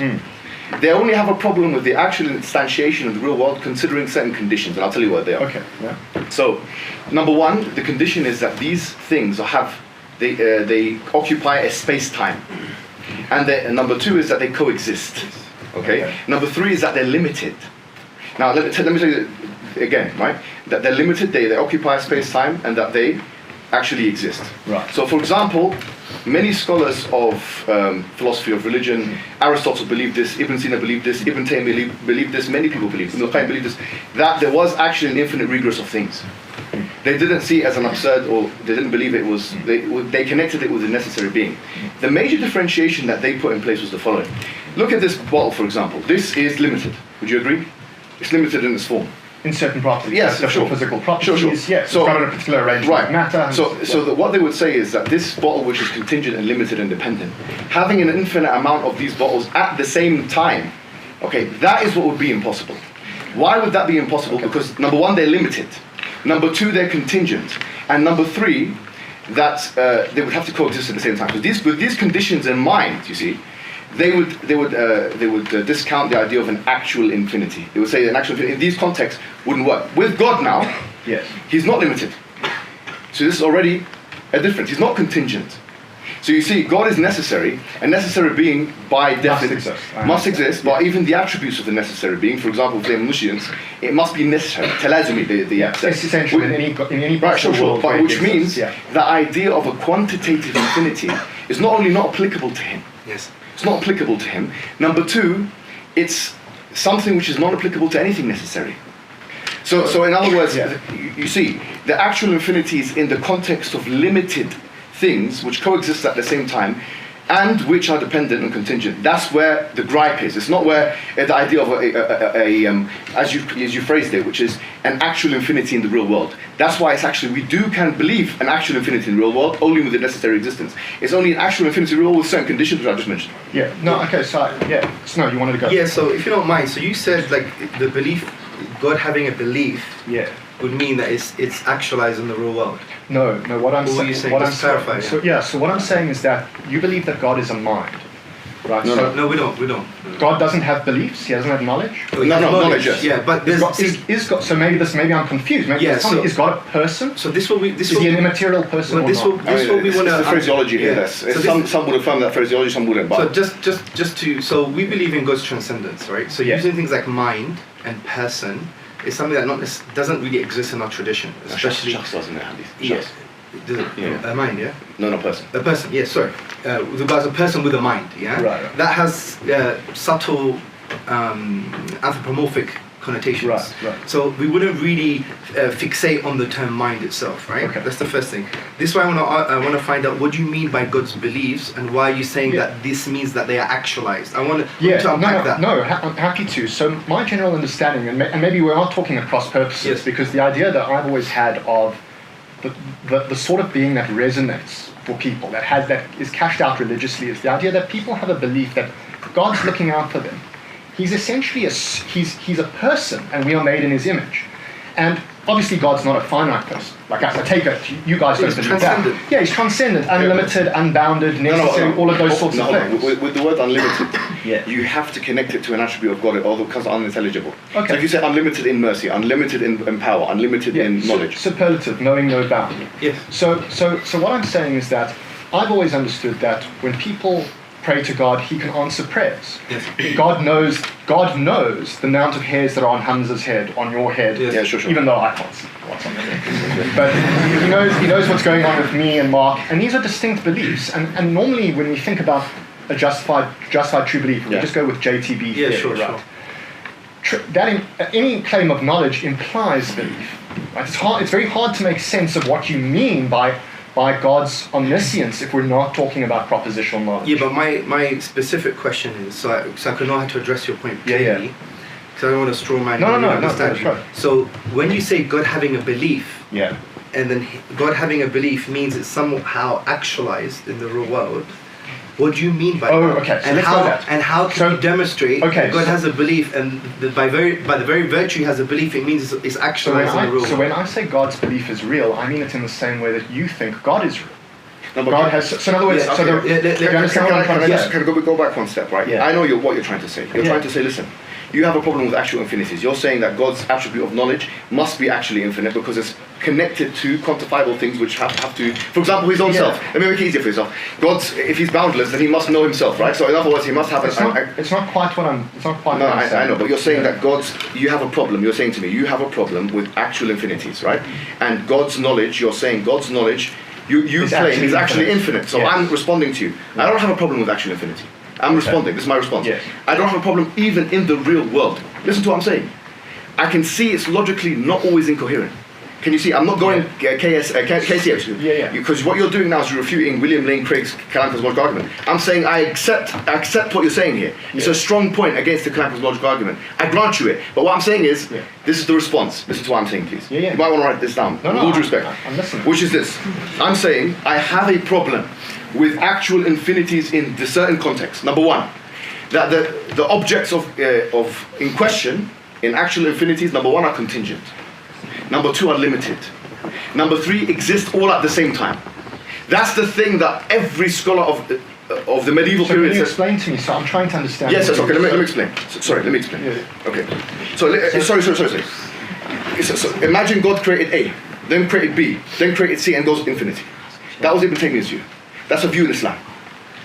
It's a view in Islam. Ibn Sina believed this. Right. Many people believe this. Aristotle believed this. Do you see what I'm saying? It's a view in the philosophy of religion. I'm not saying logically it's fully problematic. Yeah. I'm saying the following: saying if you get all those infinities at the same time, all those things A, B, C ad infinitum, and put them all at the same time, the existence of those contingent, limited existences together, that's where the contradiction lies. Why? Because therein lies the absurdities of the part being more than the whole, that the inexhaustible becomes the exhausted, all those things that I mentioned in the presentation. That's where it would be a problem, where the spatial, temporal, time dimension is one, i.e. they all coexist. Yes, all those things exist at the same time, number one. And number two, that they're limited and contingent. Do you understand what I'm saying? No, I think I understand what you're saying. I would like to finish my point, which echoes. So it's a little bit of a straw man to consider the qualitative versus the. What did you say? I said in my book. I forgot now. The qualitative and the distinction between qualitative and quantitative. In the book, it actually goes a little bit further, and it echoes what Hijab is saying. Muhammad Hijab. It's more about the differentiated and undifferentiated infinite. This is the point. So it's based on temporal, spatial, discrete things, finite discrete things. So there is a fundamental difference. So we accept the actual infinite. We can accept it. But we don't accept it from the point of view that you can have an actual infinite that is based on differentiated things, which is based on the contingency, the limited nature. But I want to refer to God. So you say God. So God's knowledge. No scholar on earth will say God's knowledge is a differentiated, eternal, limited attribute from the point of view that it's temporal, spatial, and it has these limitations. And that's why I wanted to really find out what you meant by belief and how that actually denies what we're saying. I can't see that the argument that you propose actually is a defeater in this context. So before you could, I'll let you finish your point. We're going to quickly bring in. Of course. We're going to quickly bring in Dr. Chad Harris, and then we can continue this with audience questions, perhaps on this point or other questions. But he said he would answer my question. I'm happy to. I don't mind. Does he want to do that first? On the human rights, Yeah. If you can manage that. So do you want me to just rephrase the question? Reframe the question. About the objectivity. Yeah. How would you? Because you mentioned deontological ethics and you mentioned consequential, the veil of ignorance of John Rawls. I'm just saying, what is the ontological, epistemological grounding that this is a morality on an objective level? That's all. That's my question. Yeah. So the view that I would give maybe is slightly different to Mark, although Mark did mention it. Yeah. Which is that I think that a good way to ground an objective ethics is to look at the nature of suffering. So when an entity suffers, one of the things that they learn about the suffering, the actual nature of it, is that it has an axiological valence. So in other words, we learn about the axiological disvalue of suffering through knowledge by acquaintance, through our direct acquaintance with the state of suffering. And I think that now we can cash that out in slightly different ways. I mean, some meta-ethicists will cash that out giving a reductive account. So some people will say, much like in the philosophy of mind, we want to reduce qualitative properties to neural states. Certain meta-ethicists think that it's appropriate to reduce suffering to the badness of suffering, the normative property, to sufferings. And I think that that's quite plausible. Another way of looking at it is to say that it's non-reductive. So in other words, that the normative property supervenes in a necessary way on the non-normative property of suffering. Another way is to look at it is a functionalist account. Now, all of those various accounts, they're very interesting in meta-ethics, but that's more an in-house debate amongst meta-ethicists. But once you grant that suffering is intrinsically bad, it may be instrumentally good in some cases, but once you grant that it's intrinsically bad, that generates a moral reason. Yeah, well, that's, okay, so if you can just, I promise you, I'm going to get there.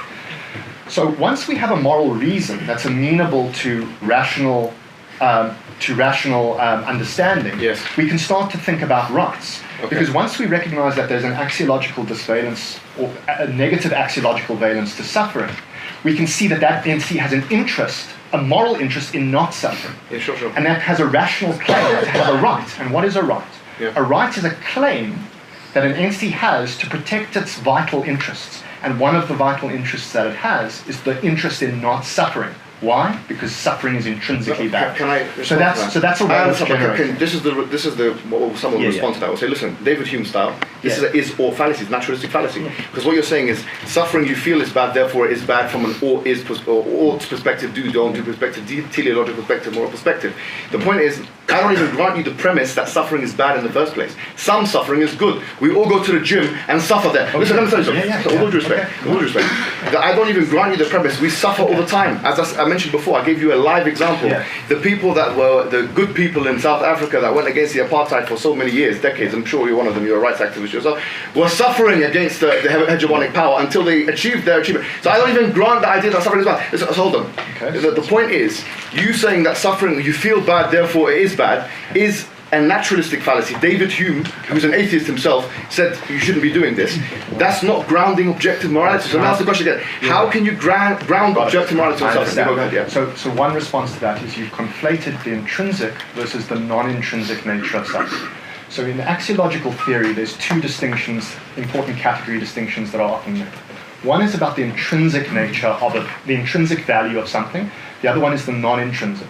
What you are referring to is a non-intrinsic value of suffering. So suffering is qua mental state. The state of being in pain is itself bad in and of itself.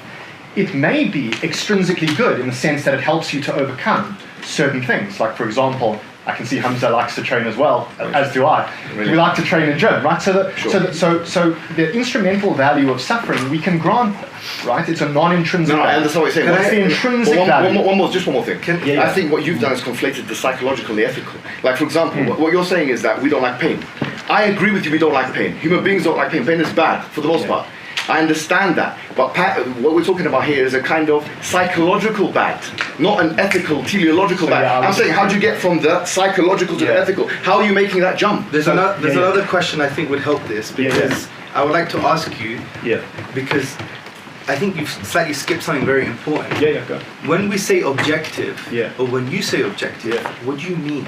I mean, because if you ground moral values in a naturalistic paradigm, or you ground moral values in what you would say intrinsic suffering, for example, how does that make it objective? Because my understanding of objective is that irrespective of the whole world, right, if they were to say that, for example, apartheid is right, we would still know it is wrong.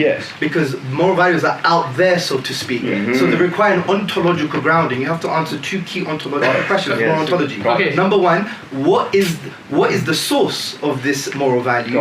And what makes it mind independent? What you've done, actually, you've just gone round in circles. So I've got to respond to that. You have it. I've got to respond. But wait, one more, so you really understand what I'm trying to say, because this is philosophy, right? No, we're doing it. You said naturalism explains everything. So under what naturalistic account? If naturalism is defined as, metaphysical naturalism is defined as, number one, there is no divine. There is no non-physical, and everything can be reduced to or explained by physical phenomena in some way. What you're doing, you're enchanting physical phenomena with some kind of divine attributes on non-physical features. So from that point of view, you'd have to also define what physical properties are, or what physical processes are, because from our understanding, just a moment. they're blind, cold, and non-rational.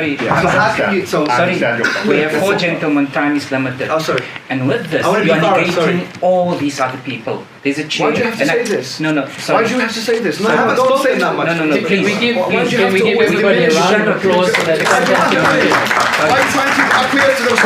Sorry, I think you're out of order. I have to override my chair. I think you're out of order. If you're a Muslim and you speak about akhlaq, the No, Prophet please, spoke about please. character. I think you are out of order. You are diminishing him. No, I'm not diminishing diminishing anything. I'm saying you're negating all these other people who he's want not to ask negating questions, anyone. He's not negating and you anyone. can have a discussion, and you will answer them.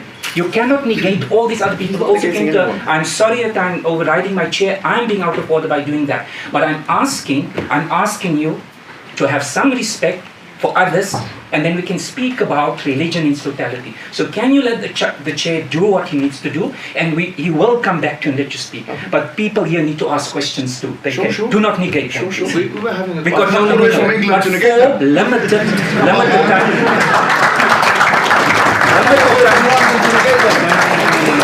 What disrespect? And you have limited time. Can I make a no, meta point? Get the A more chair meta speak. point. Get I the think chair it's important speak, because I please. haven't spoken much and we were having a very good Can I conversation. let you Can you speak? Yes, sorry. make that point, and then I want to bring in the discussion. But I do want to thank you all for that very civil exchange. I really appreciate We it. will. We'll have dinner. Right, so direct help and So celebration. the point I want to mention is because look, I want to be as authentic as possible, which means I don't have any undeclared negative intentions. And I think, I believe in sometimes of a collective consciousness and energy permeates the room. And from the beginning, prior to this conversation, we had academics saying we need academics on the panel because in an academic university, because we have to academically, and it's not your words, but it came across, we have to academically babysit the panel. And I'm being honest, those were the words. We're here because we're academic, you need some academic professionals to give you an academic input.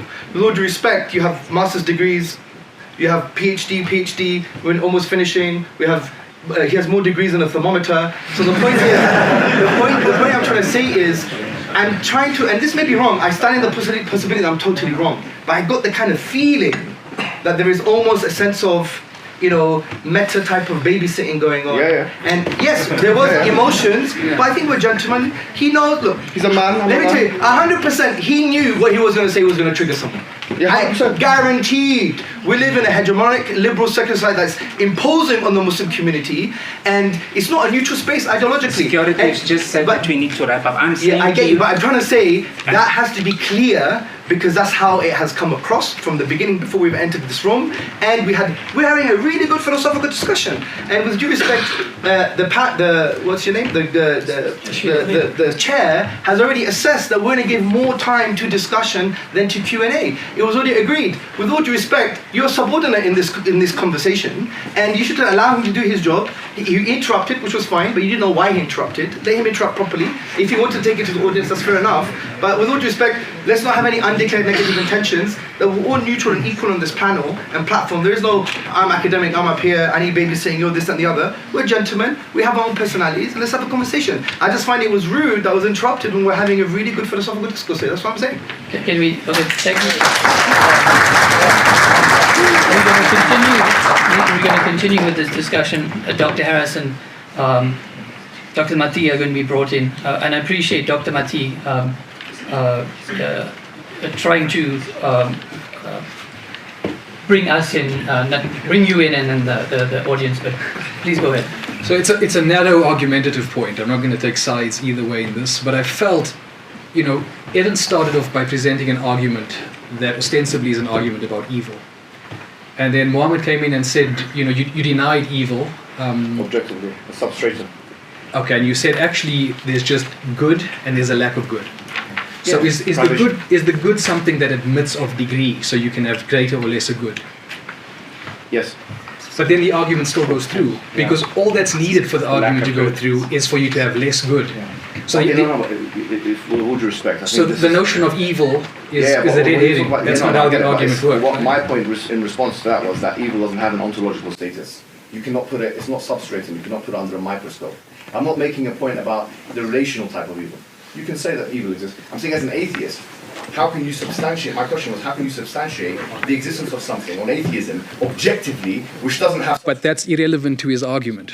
No, I think it's very relevant. No, it's not. If he's denying God's existence on the basis... All he needs for his argument to work is if good can admit of degrees. If you can have a greater or a lesser amount of good, then the argument's a sound argument. Represented, and Now I feel like it's 3-on-1 now, but no problem. 3-on-2. You need to do this. I'm sure you do. No problem. No, it's fine. It's fine. You're a big man. No, it's fine. Big man. I will handle it. But what I'm saying is this: you've negated one very important thing, okay? Which is the fact that we talked about divine wisdom anyway. Yes. Which is that divine wisdom is not mentioned in Epicurean types of evil this arguments. Is all irrelevant. It's irrelevant to the logic of the argument. Excuse me. It's not mentioned in the dilemma. I'm not asking about It's that. not mentioned even in his argument, because divine wisdom in the Arabic language means wada shay fi makani yasai. Basically, it's appropriacy. What are you laughing at? This is all irrelevant to the argument. What's funny here? You aren't answering the question about the argument. No, hold on. You're laughing. Why are you laughing for? Because you are deflecting. No, I'm not deflecting. I'm answering your question. My question is this. When you talk about God, you're talking about all of the attributes that Muslims speak about when we talk about God, including but not limited to the wisdom of God. And I'm saying that the existence of evil doesn't negate the wisdom of God, because wisdom is appropriacy. It could be appropriate, unless you want to say it's fundamentally inappropriate, for there to be a world in which evil exists, and that's appropriate because, as Hamza also was saying, you know only the pixel and God knows the picture. You have the totality of knowledge. You don't know everything that exists. In other words, and also from a logical perspective, just to address your point, let's assume that so what Muhammad Hijab means about good having levels is in a kind of a moldable export into the real world. Good does have levels in the real world, but ontologically, say good is non-existent. Good is say it's existent and absolute. Let's assume that, and we have wisdom that's existent and absolute.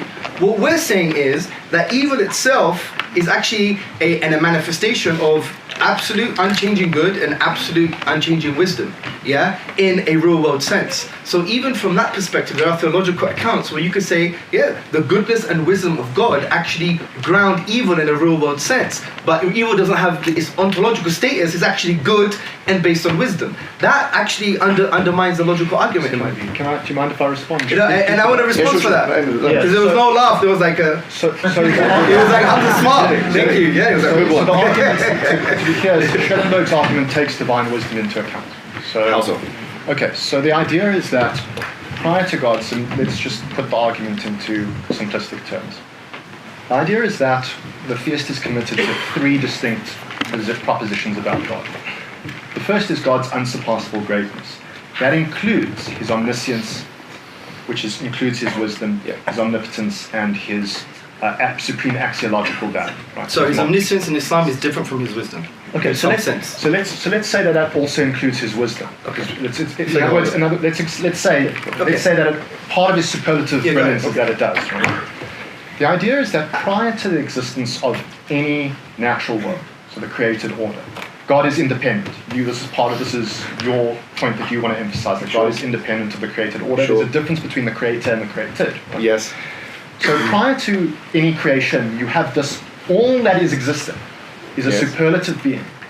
And the core argument that Schellenberg puts forward is that the theist is also committed to what he calls prior purity of God. So in other words, there's no goods in evil. There are no goods in God that have any relationship to evil whatsoever. So God is in some sense axiologically unblemished. Okay. So he's pure. Okay. And the point that he's trying to get across in this new logical argument from evil is trying to say, well, how do you bridge the gap?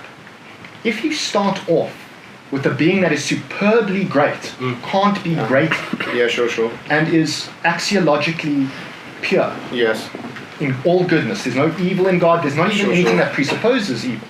So you may even think that there's nothing like courage in God prior to existence.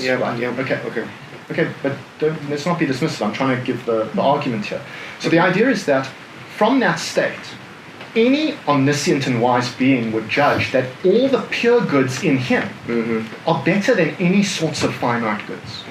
And the idea of the argument, the thrust of the argument, is that God would model the world after the goods that are in him. In other words, he would make a world that is more God-like. Okay. Right. Do you understand what I'm saying? Okay, so basically in the Islamic tradition, there's different schools of thought. Let me just put it out there, right? So, gentlemen, I'll let you finish that.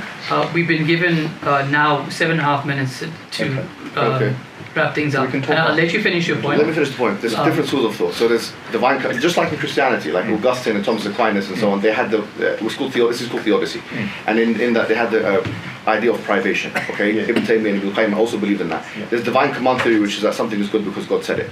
That's also represented in Islam. There's two ways to answer this question. Let's go with the privation theory for the sake of argument, because there's more than one way to solve this issue. I'm saying the following.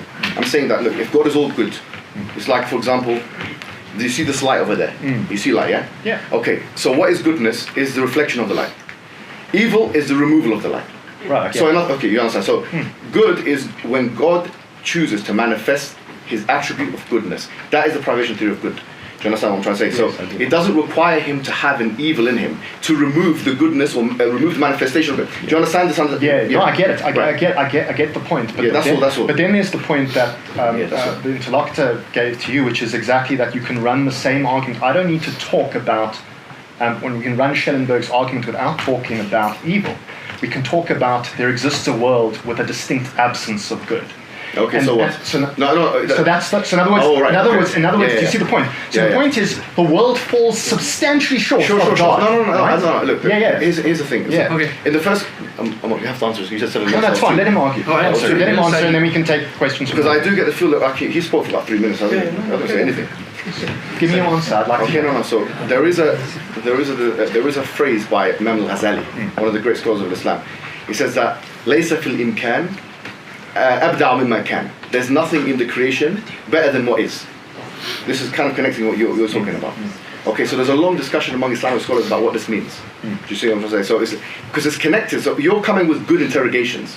I'm not actually dismissing what you're saying. What he's saying is something that Islamic scholars spoke about for 1,000 years. No problem. You're coming with good interrogations. Now the response to that, like Ibn Qayyim wrote a book on that very phrase. Al-Zabidi, because Al-Ghazali wrote this in Ihya Ulumuddin. Al-Zabidi has a long commentary on it. Can you tell me what the answer that he gave was? Is it possible to tell me what the answer that he gave? Yes, please. We have to. Yeah. So I believe that there is a problem with the logic here. Yeah? And as I addressed the Professor Harris, what I would say is there is an assumption that there is a distinction between ontological good and a real world evil. Is that correct? It's not quite what the argument is getting at. No, I'm talking about the assumption of the argument. So what you're saying is there is a good, God has goods, right? He's perfect being good, He's omnibenevolent, right? And there is an evil. Are you making an ontological distinction between evil existing and God's goodness? All right. What we would say is, in actual fact, evil itself does not have an ontological existence. It is a manifestation of the perfect goodness and the perfect wisdom. So that's the theistic position of Islam. So the whole logic is actually a straw man of Islamic theism. It would only work if you conflate omniscience with God's wisdom, which there is a subtle difference, and there is an assumption in the logic that there is an ontological difference between good and evil itself has some kind of grounding or ontology. We would say that's not the Islamic theistic discourse. The Islamic theistic discourse is God is good. Excuse me, we've got 1 minute left. 1 minute. Let me start. I was supposed to have 5 minutes. It's not going to be. Sorry, and you can call me rude. It's fine. I live with that. What I'm saying. I'm not going to. You're a very passionate person. I'm going to start with the gentleman outside. It strikes me how we all been talking about God, truth, morality. There are men getting cold outside. It's very cold. Workers, working class people. I didn't know that. Yeah, no, I'm telling you that. Okay, thank you. So let me say, when we speak about God, morality, where do they fit in? That man told me, we need to be out by 1 minute. So I'm not even going to finish. Okay, let's he go. said, no, really. Okay, we need to leave people because these people needed to ask questions. But because you have 4 men who are truly interested only in themselves, with their truth, with their correctness, you could have been more humble in the Islamic tradition. How do you know that? I'm interested in myself. No, because you've been speaking all alone. So what I'm asking, I'm interested in the truth. I'm interested in the truth. We need to leave. It's finished.